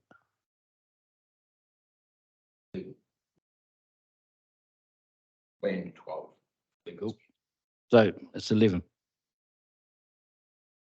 On budget? Yes, we so with the emergency works combined with it, for example, the reason we're behind budget right now in terms of spend is because we've been doing a lot of emergency work. So last month's claim, I think there was about $300,000 contracted claim, which was an emergency work claim on the project. We did through the last, I suppose, 8 months to a year, I've been in discussion with the funding through Kānoa to extend the project budget, because as a result of the emergency works, we've had a lot more resilience repairs that we're trying to do. So we've spent a lot more investment in upslope protection, drainage protection, which was slowly starting to chip away into our full construction budget, but we've gained another $2 million to cover off that, which is essentially the ongoing communications with them have allowed us to basically float that, and they came to us saying, do you need some more money to finish it, which is quite nice. So the project budget, then there's the emergency works budget, and then there's some road maintenance budget that we're also building into the project. So yeah, at this point in time, without another cyclone that come through, which I've heard Ken Ring's forecasting one for February, we're on track to deliver the project as we were planning to. So. Great news. Thank you. Thanks, Councillor Steve. Wonderful. Thanks very much, Andrew. So let you, Daniel, get back to business. Roadworks. Take the time. Councillors will get on to 10.5, which is Mike's turn at the front desk. So welcome, Mike, today. Good to you. So we've done that. Right, so all first. Can we continue? Sorry. It's very messy in the minutes. We've done part of an item, then there's another item. You'd like to finish this? Yes, please. Okay, sure thing. Okay, with you, Mike, we'll go to the capital portfolio. So we'll just go, and then we'll go back, councillors. 193 page.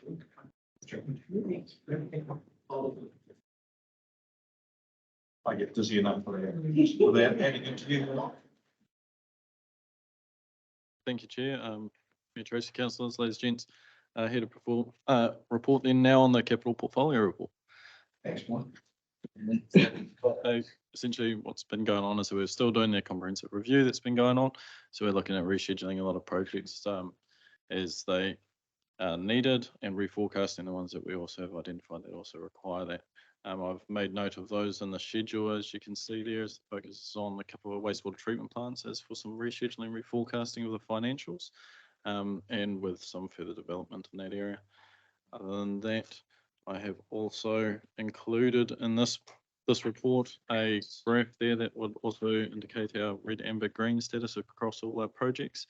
While you will see a large number there in amber, that is also because that includes our proposed carry forwards, and that equates to roughly 50 within the portfolio at this stage, but I'll have that finalised in a carry forward report that would be coming to council. So it's just to show that that data is currently being captured and has been worked on and through. So with that being said, I'm happy to take any questions on that, and then also perhaps step through the individual project sheets. Shall we, councillor Sherry, do you want a question now or step through them all? Councillor Cheryl, yourself and Mayor Tracy, then we'll step through those. But it's speaking to you, it's to do that graph of your in-flight.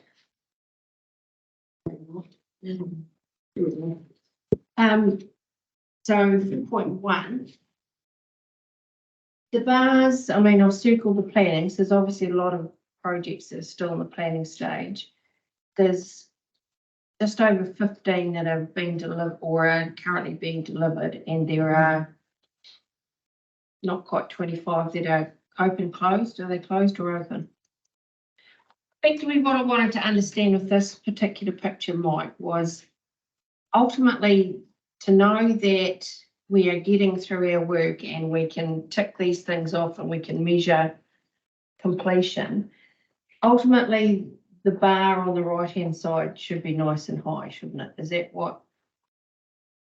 Or ultimately, the last column in the picture should be closed. I'm trying to get a feel for, we're making progress if the left-hand side big tall bar is going down because we'll stop planning, we're actually getting on with stuff. And the bars and the delivery and the closed should be high. You get what I'm trying to say? I'm trying to understand what we as governors should be seeing and monitoring as these reports come through across the year. Through you, Chair, councillors, for for context, the planning bar there is in line with that. Those there are currently in line with our project management framework model, and the planning there indicates as well as the ones that are going through procurement as well as design and planning. So yeah, so I mean, we have ones in there that also have, you know, like your draft planning, your draft design work that's also been done, as well as then your final design work before we move into procurement. And some stages of this require us to go backwards and forwards. The delivery aspect of this has been tailored so that we can also indicate the ones that are going through, say, like construction as a phase, or whether or not we're actually implementing the solution there and then. So while you see a lot in the planning area right now, like that is, that just shows as well that those projects are starting to move through that point. We could look at breaking it out, but I mean, that would require more work on our end to just make sure that we capture that, which ones are going which way, and then run into a similar situation. I think when I first took over the office for this one, was that we were then going from planning to procurement, then back to planning when we had to redesign. So that part there is that, and then to address the other part was your open and closed part. So the open and closed one is just to indicate your general renewals, so your renewal projects. So those were the ones that we had, as I've done a few of the last reports on them, is that just they are the ones that we had a spend that was going to be like that, spending throughout the year on unplanned renewals that needed to be done. So as they go, they'll just be open through the year. And if we've exhausted the budget and they're no longer required, for example, we'll close them off. But at the end of the financial year, that's where we'd do it. The only reason that I'm displaying them like that is that with the software, I need to have some sort of way of showing what they are as a renewal, and I can't just put them in as a start state of a renewal, for example, at this state.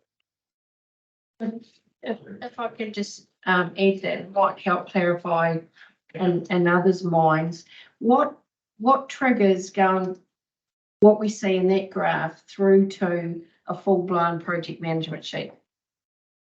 You know, the big, what constitutes, because these projects will be in that particular graph, won't they? Yeah, for sure.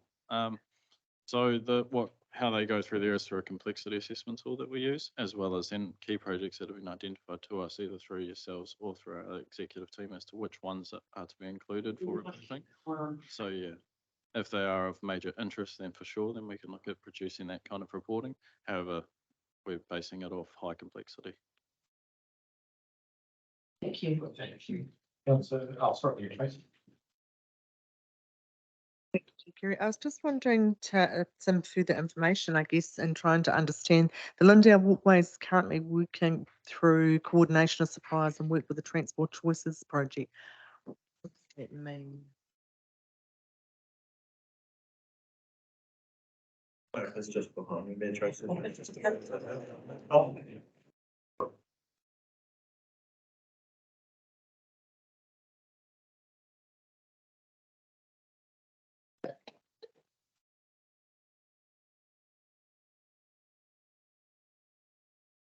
Through yourself, Chair Kerry. The original plan in delivering the Lindale Trail was tacking on to the end of the contract for Transport Choices, adding a variation to that, and then doing a shoulder widening, and using the shoulder of the current road with some lights and that, so as a reasonably minimalistic way, after having looked at the costs that it could be delivered for. Since then, obviously Transport Choices have been put on hold. So what we were looking at trying to do is push the Lindale Trail works forward, allow the Downers crew who had won the tender to start that work earlier.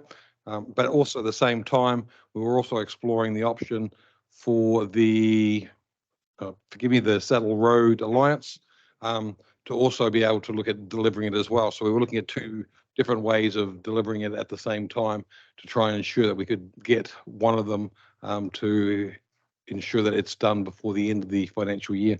They've actually come back to us and are quite happy to look at delivering that on our behalf. And they've also spoken to us recently in regards to some greater subsidies that were being made available. So the two ways in which we were looking at delivering it was, one, off the end of the Transport Choices, or two, through the actual Saddle Alliance themselves. And at this stage, both are viable options to be able to do the work.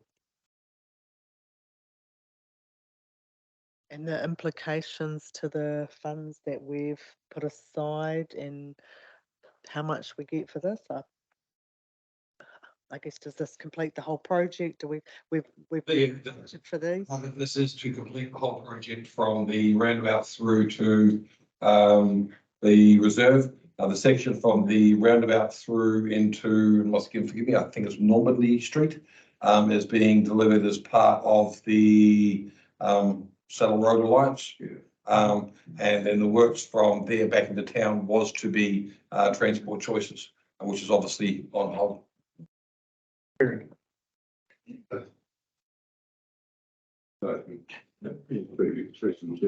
Kerry, if I can add to that, yesterday, Wakakotahi made the comment that part of that, the route back into town from the roundabout, also includes the far end of Vogel Street, with Nelson Street, which is currently a lime track that will be sealed, and that's part of that budget that's Jiahu Turanga.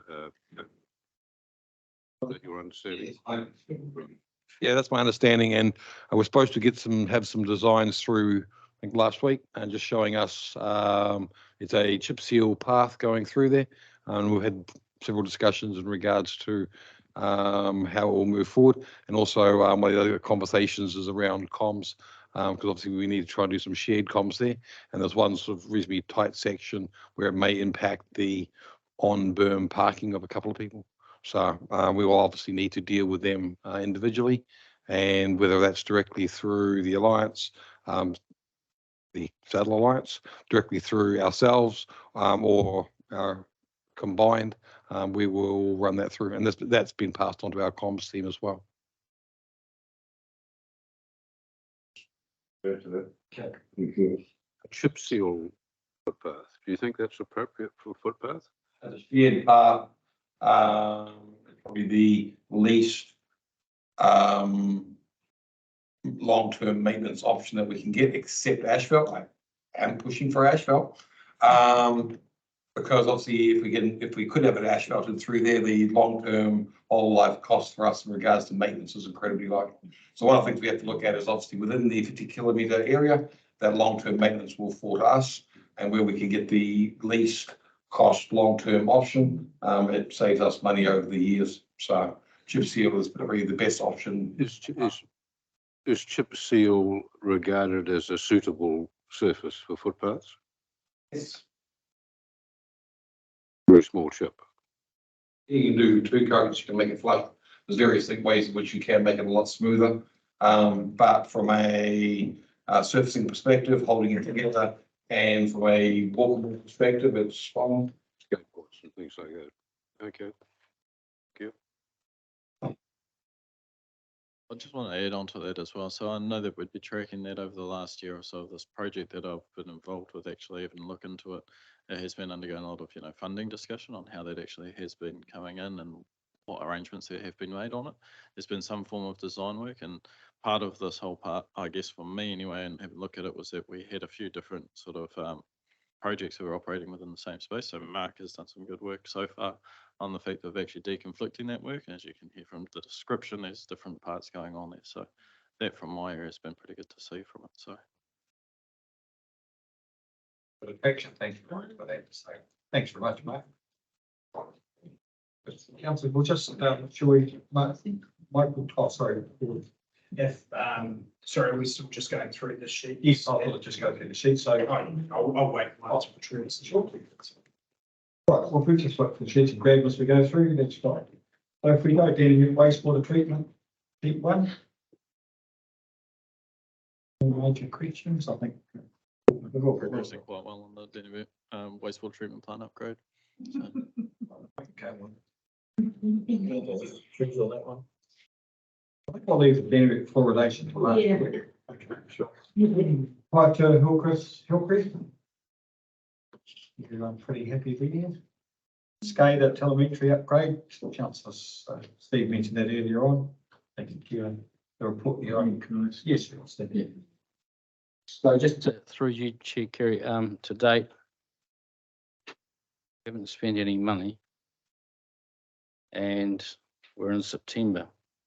Selected supplier carried out and designed. So these sheets aren't true to today, are they?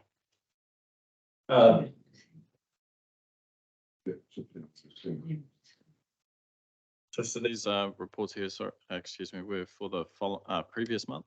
And we can look into the financials again on that one. However, the work that has been done was a gap assessment that was done so that we can understand the entire picture, and that was been used for our RFP process, which we've just finalised with or selected a supplier. So now we're actually working through a contract with them as to how that actually rolls out. There's a couple of parts of this that were alluded to before, is that we would like initially this project would look at being a lot more in cost, and therefore we're looking at a stage delivery and how we deliver that to be based on the areas that require it immediately. Supplementary to that, is it going to be 430K or is it going to be 2 million or 6 million? Or what? Through your chair, that is the current budget that's been allocated for it to date. Until we have these contracts agreed, as well as a staged approach delivered so that we can understand the cost of the entirety of the project. I won't have an answer for you until then. Would likely put that through as part of the LTP process so that you can make decisions on how that actually sort of looks from a financial point of view. So there is a figure coming to us soon. Yeah, because really there's no information. I know there's background information, but cost wise, yeah. And it's what, 4 months, 5 months on. Yes, I mean, the part of work that had to be done was to do essentially a gap analysis or a stock take of the entirety of the system. So that's been now mapped out. So we have that, and that's what has been used to actually undertake us to get a supplier on board. Being such a large scale of works, it has had to go through a procurement process, which has again taken further time. And at the moment, we are undergoing those contract negotiations for it. Thank you. Thanks, Councillor Steve. Thanks, Mike. We've had the highway discussion with Andrew. Piper wastewater upgrade, Mike. Any councillors taking with it?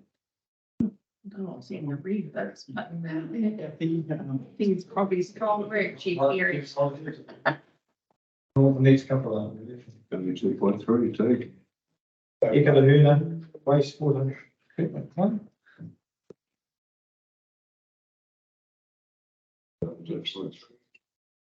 Yes, I think this week it's got further discussed in some stage, isn't it?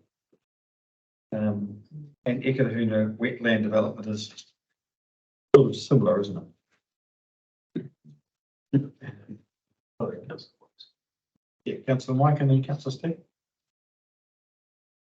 Through you, Chair Kerry, Ekalahuna wastewater treatment plant, do we need to go back to the drawing board and because of the cost outlay for 254 houses? It's that price is climbing all the time. And originally it was 4 million, I think, looking at some stage.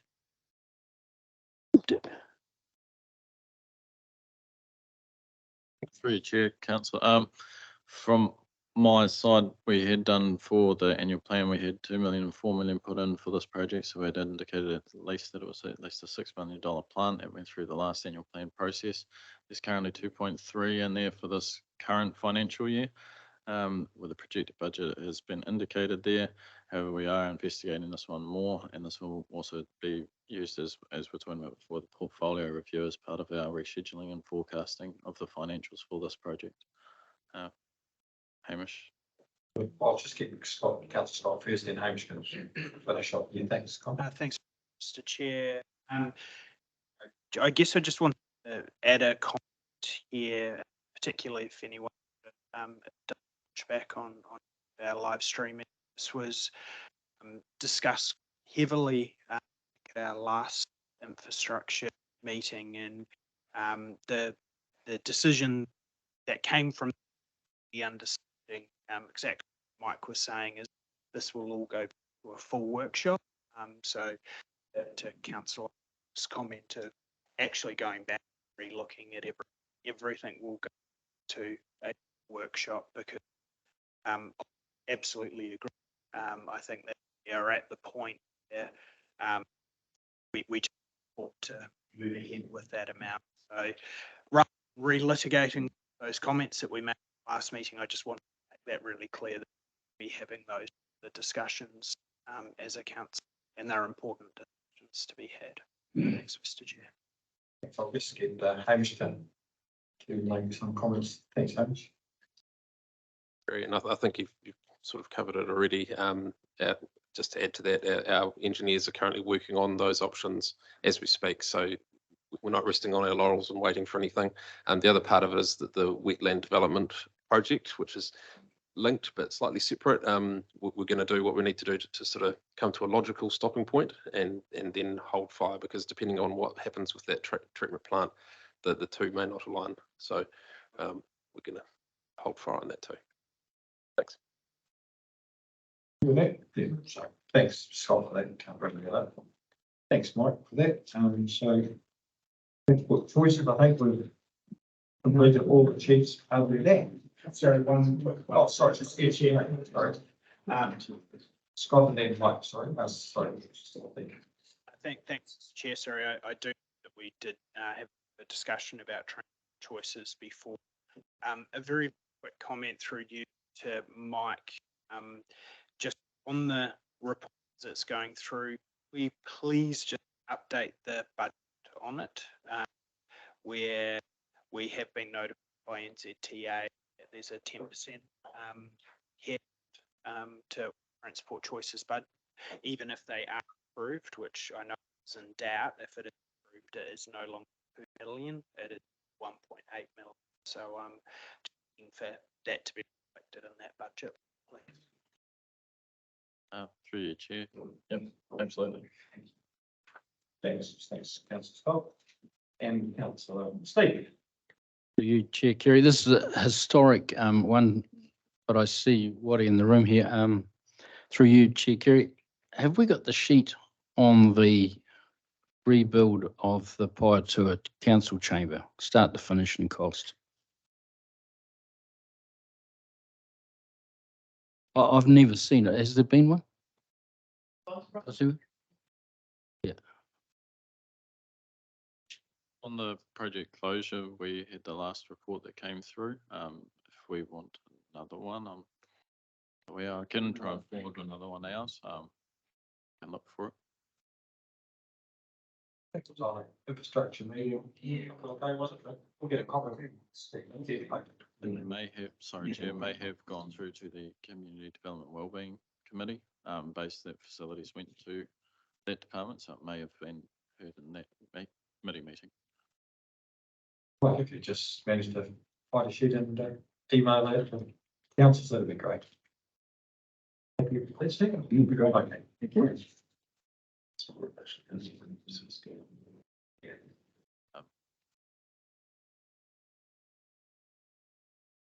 Right, councillors, we'll just go back to the last sheet that's here, which is Dandenberg water supply fluoridation. And there's some discussion earlier today, but I think me and Tracy, and I think me, Tracy, you had a couple of questions about this during our discussion with public forum earlier on. So perhaps I'll just let you have a. Chair Kerry, I guess when I looked at the current stage of the project, it says sign contract with the Ministry of Health and Funding to get that funding released. So the two questions I had is what's that cost us to date, which I think I understand is around $20,000. But has that contract been signed and gone, or what stage are we in that process? Because obviously we will have to have a pause and await what their decision is in regards to the waiting to hear. But has that contract been signed, or what stage is that at? Was it about to be sent? Through you, Chair. So currently, they're calling it a technical design review as at Ministry of Health. So our final designs have been completed, and that's where about that $20,000 has been spent to date. That is on the invoice. That is yet to be received, hence why you see that we've spent just under $3,000 so far in the procurement processing and everything else that's gone into that so far. What I would, I suppose, make a comment on right now is that we do have the written assurances from the Ministry of Health for the funding for this project. If you recall, it is 100% funded by the Ministry of Health for this. So I personally don't see that sort of changing at this moment. It was just that they, through their process, I know that other councils have proceeded in a different manner. However, I know that we've been engaging with them since the start, and this is the process that they actually wanted us to follow through with, so that we do the technical design to them, they approve that on their end, and then they pay the invoice for that.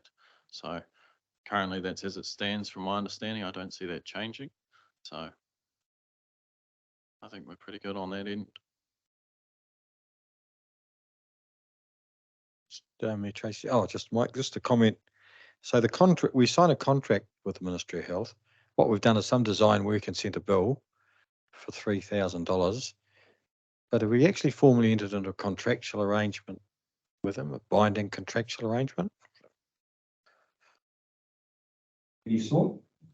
Don't know. Honestly, I don't know if there's a contractual arrangement with the Ministry of Health. I can't answer that one. I just know that that was a directive from them.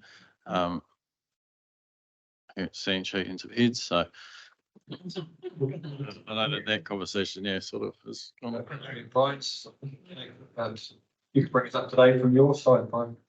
Thank you. Up through Chair Carey. Need to check, but I think there will be a funding agreement in terms of meeting certain milestones in terms of the directive.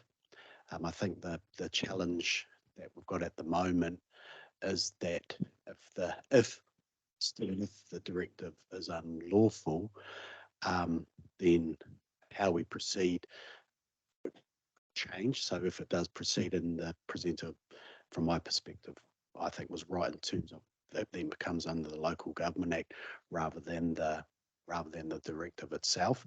But I think at this point in time, we don't know.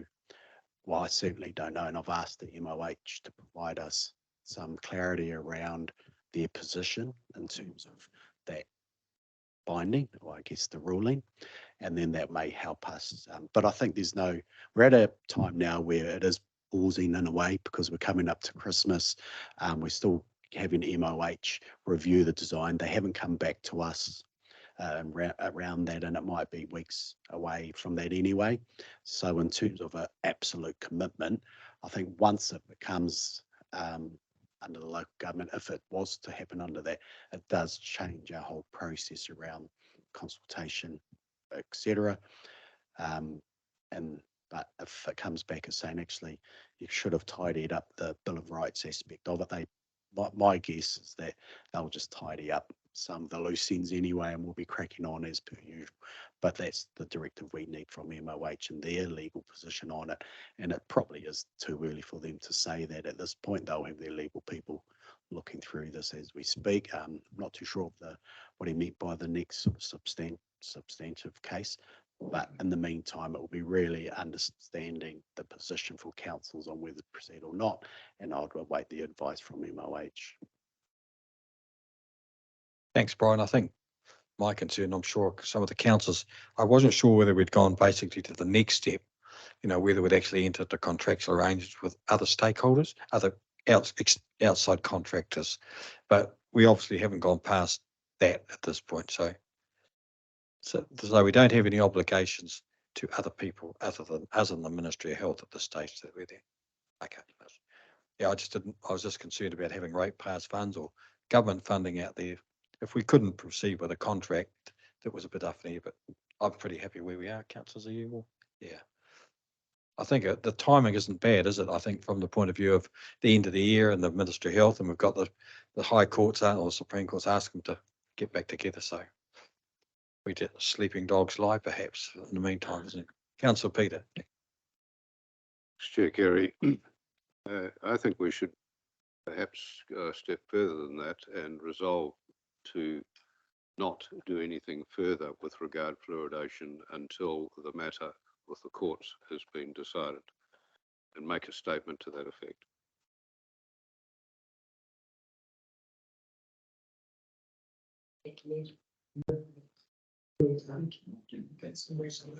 I don't think that would happen, Peter, actually. Need an item. Provide the decision-making processes of the Local Government Act, making any decisions in that. Sorry, it's not you. Local Government Act has specified information that you need to consider in making a decision, and we don't have a paper on the agenda that is putting forward that council will consider making a recommendation to stop on something. No advice has been provided.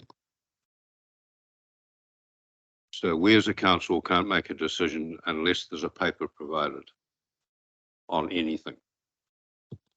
That's true. And even a notice of motion has to follow the decision-making processes set out in the Local Government Act. Yeah, that's the way I say. You could ask for an item to come back with various options in terms of next steps. And that could potentially be an option, but then we'll make sure that we formulate. Would ensure that we provide a report with all options around that. My advice would be there's no harm in waiting till we get some advice back from MOH. And once we get the MOH advice in terms of their position regarding it and next steps, potentially we could bring an item back to council in the new year. And certainly if they throw it back in our court, which they might, it's up to you to do what you want, then I think we, because there's nowhere has it said that direct direction is unlawful. It may be, we still don't know that, so we still operate under the directive. March anyway. Thanks very much, Mr. Chair. Just really quickly, I suppose remind everyone that currently we are under the status, we're still under directive, and I want the representative from Public Forum, I want to understand their position and assent that they agreed with the position. Also, the advice being proposed liberalisation was that they wouldn't necessarily do any for the next couple of weeks, because the way that the judges structured the relief part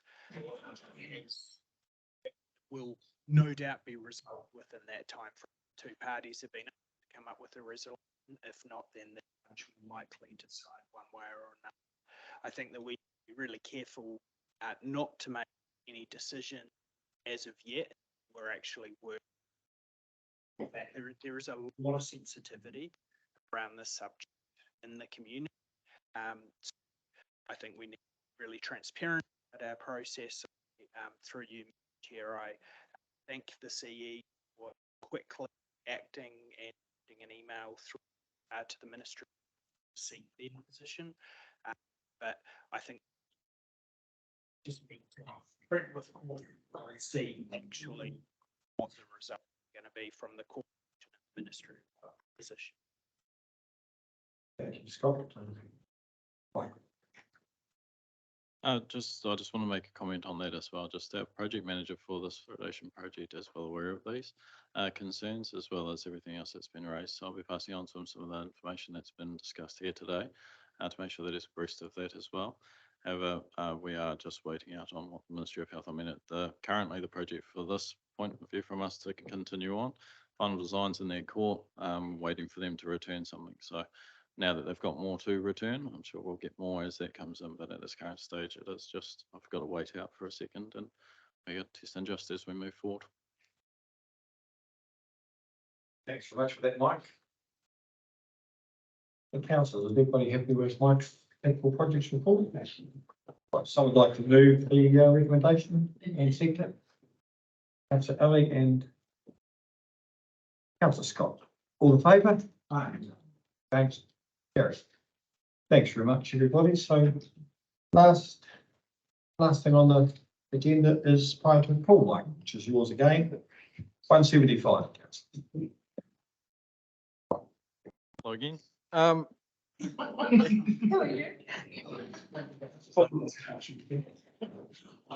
this one here, I clearly wrote this paper a couple of weeks ago. Since then, I've met with the staff on site of the old pool and had a walk through and had a look at what needed to be done.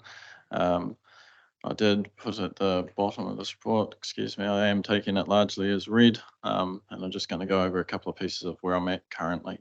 So the current state of the pool that we have is that they do have some stuff that is not compliant with the New Zealand standards for swimming pools. So I have to look at getting those remediated and that work underway so that I can actually look at opening the pool. That includes the resealing of the pool as well. That's the main pool.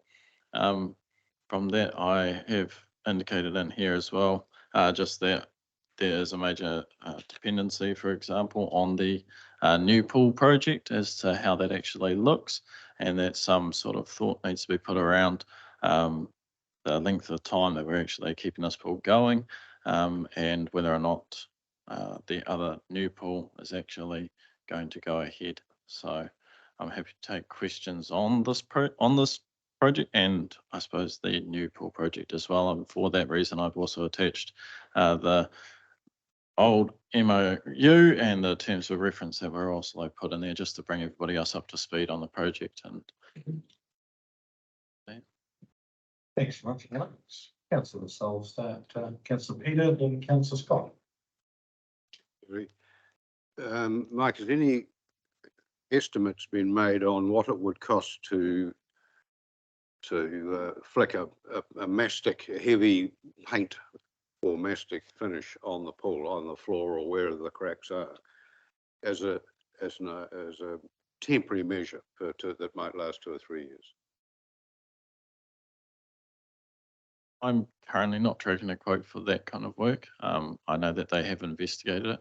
However, I know that at the moment for us as a council to look at repairing that pool up to a state where it's actually compliant with NZ standards as well as actually sealed and ready for use, it cost us, I think, at this moment, estimated cost was about $30,000, of which we actually had around $47,000 in the last financial year for the resealment of the pool. So I've looked at moving on with that kind of work at this current state. That is repairing the handrails, the ladders that needed to be brought up to speed with the New Zealand standards. And the leaks. And the leaks there is, yeah, we've engaged the guy. He's currently getting back to me. I've chased him up today and he'll be returning an updated quote as well with me for the works and then when you can likely get that done. At this current stage, he said subject to a couple of others works and it's been obviously short notice. Hopefully the best optimistic approach for his one is that he can look at getting in maybe the first couple of weeks of December. But I'm just waiting out on that. Scott and Ellie. Thanks, Mr. Chair. I was a little confused by the paper, just I think it was the last Community Welfare Committee where we had the present some options, and I know you briefly referred to those options in the paper. There's some of our discussions that we've had of looking at a potential 70,000 cost, I think, off my head, to be repairing with route. It's something that we are looking at throughout the TP process. You know, obviously a proposal, as you mentioned, for a new pool here tour. It seems from this paper that now moved to repairing the pool, not necessarily looking at some of the other options that were presented. I know that they may provide challenges, but I feel we missed a step somewhere of how we got to this paper from where we were. I suppose just as that was my question, and just a quick start in that to give some context is I am slightly concerned to put in a significant amount of money to a pool that may not be a pool in a couple of years. So I have some concern with that. So I just want to make sure we're really thinking that I may well have.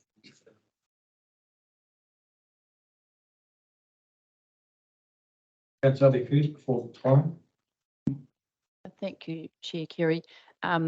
Just following on from Scott's comments, I think from my understanding is, yes, that was discussed at our meeting. However, at that point, we didn't have any idea of the costs. We now have an idea of the costs, and to bring it up to the standard that is required for health and safety, and to be able to keep that pool running. I mean, we can't, I was always anti spending that much money on the pool too, but now I've seen the whole picture and understand the community need. We can't afford not to fix this pool temporarily. I don't want to discuss whether or not the big pool will go ahead, because we'll make that happen. But in the meantime, we've got to look at how we get this stepping back to the pool, the final pool, the one that we really want to build. We've got massive decisions to make around that, about where it sits in the long-term plan. So we can't go without the swimming pool for the next couple of summers. The college pool is too deep for the learners to use. There is no shallow end. It's freezing cold. It's got a roof over it. There's no sunlight, so it's very cold. Yes, we could go out to Mangatanoka Primary School. There's all the issues of shifting kids in and out from schools. We have a principal of one school who's really quite determined that that pool will stay in perpetuity. I don't think that's practical. After having been at the pool with Mike and the team to have a look at it and listen to the discussions, and to hear Carolyn Donald explain in full the work that's gone into getting it to where it is, apart from the fact that it's very old and pretty fragile. From the terms of filtration and keeping the water up to date and everything, there's really no costs in that going forward. It's all there. It's all automated. We don't even know who made that decision or when it was done, but it's fully high tech. I was quite shocked when I saw it. And that was done about six years ago, I think Carolyn said, didn't she, Mike? So that equipment's already in place. The children's pool will have to be left at the moment. That can run it. The filtration system does both. It services both pools. So the smaller pool is filled from the larger pool. There were discussions around how we can get that tested daily, and Pahiatua School has volunteered the caretaker to do that on a daily basis during the week. Carolyn is still travelling back and forth from Masterton, such as the concern for not having anywhere for particularly learn to swim, but also recreational through the summer. We have a very short term. How long are we open for? 10 weeks tops, and that's it. But yeah, I have absolutely changed my opinion on, we've got to have the temporary fix in the meantime, regardless of what the decision is about the big pool. Thank you, Alex. Brian. Gary, I think that was the reason to bring it back here, is that the Bush Aquatic Trust presented during the public, so there was no decisions as a result of that. So there was no actions as part of that. And then there was sort of a lot of conversations around looking. So there was a bit of work and conversations between myself, Mayor Tracy, and from, sorry, I forget the pool manager's name, that had what I thought was quite sensible in terms of approach with it. So it was really just updating council, because this is planned work, so this is non-additional work, so this is already stuff that was going to be done, with the exception of not at this point separating the filtration systems between the child's pool and the main pool. That was the main cost item. Pulled back that to not to do that work because of that cost, and it was really just the idea of bringing back what we felt was a really good, sensible solution as a for your information going forward. So that it was effectively myself asking this to come back.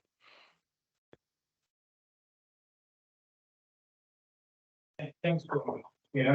I do missed that process, so I'm just really trying to catch up with what landed previously and sort of have the opportunity to have some of those other conversations that Councillor Franklin's mentioned. Do we have an idea in like what is the cost going to be for actually that 10 program move? So how much are we I'm talking about the 10 weeks. Yeah, but if it was only going to be there for a couple of seasons, so I'd get an understanding roughly of how much we are going to be spending. I 70,000. You're talking about it being pulled back.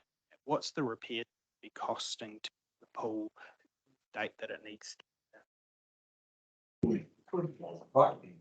Yes, through your chair. So currently, just to answer straight, a month is $30,000. However, while I think the initial report was around the 70, Brian here is correct in that we walked through the facility and had a look through it. So there are some things in there that didn't need to be done immediately. So we have made sure that that has been a priority of doing only what is actually required in there. So for example, the other one that was also a high ticket item and there was also the resanding. We don't need to do the resanding from them in the operational point of view. It's actually fine to continue. And there's also been some remedial work that's already been done as well on some of the fittings and taps as well. So currently, all it is from our point is that the resealing for it is just that we're actually targeting just the cracks. The pool is currently empty at this stage and he can just walk through and identify them and reseal it as needed. So that's why the cost is. We are having these re-quoted and hopefully he'll be getting back to me this week so I can firm up a price as well as a date. That's councillor Steve, who's the councillor? Yes, if you look at those through you, Chair Kerry, $2,000 for 2 seasons. So yes, it's not a bad investment, is it? For that, well, if you take it over 40, roughly 40K, 2 seasons at 10 weeks per season, it's only $2,000 a week. And they get, the big thing is the kids get the use because some of those kids, 2 years from now, those kids might not be invited to it. We've got to think of the now. And I think we've got the how. It's my opinion.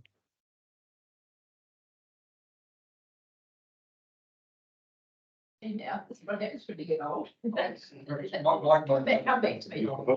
So it compares with $70,000 for the same period of time to keep the Dennyberg pool going. So we're talking half that. Yeah. That's right.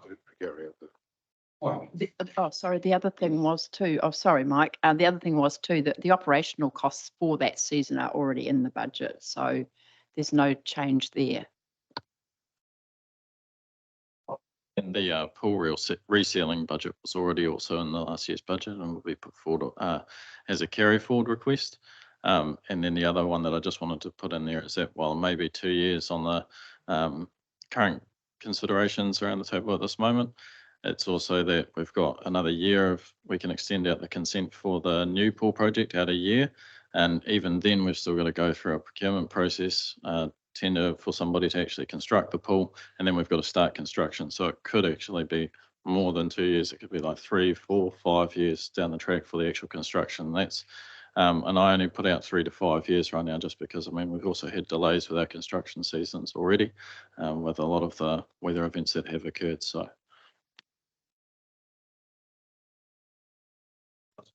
Yeah, councillor. Councillor White. For you, Chair Kerry, will it be open on time? Will these repairs be done?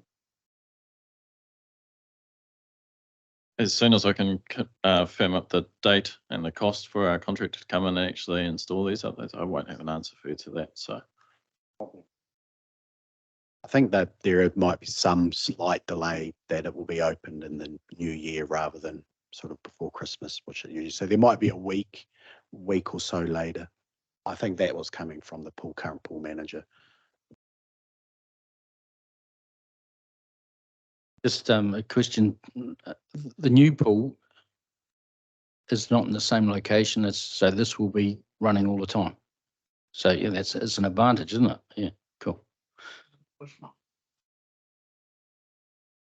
Thanks for that, getting us back on point, you might. Everybody be happy prior to the pool? So that's the old. Yeah, we haven't got, we're not going for the new one just yet. Not yet. There's no discussion on that. It's just. Keeping the old pool going was where we go. So, okay, thanks for your report. Move in a second, All in favour? Aye. Okay. Carried. Thanks very much, Mike. Yeah. So councillors, that brings us to the end of the meeting. So we'll close the meeting and thanks everyone. It's been fairly intense, really busy afternoon, so appreciate all your time. And thank you, staff. Thanks, Mr. Chair. And Hamish.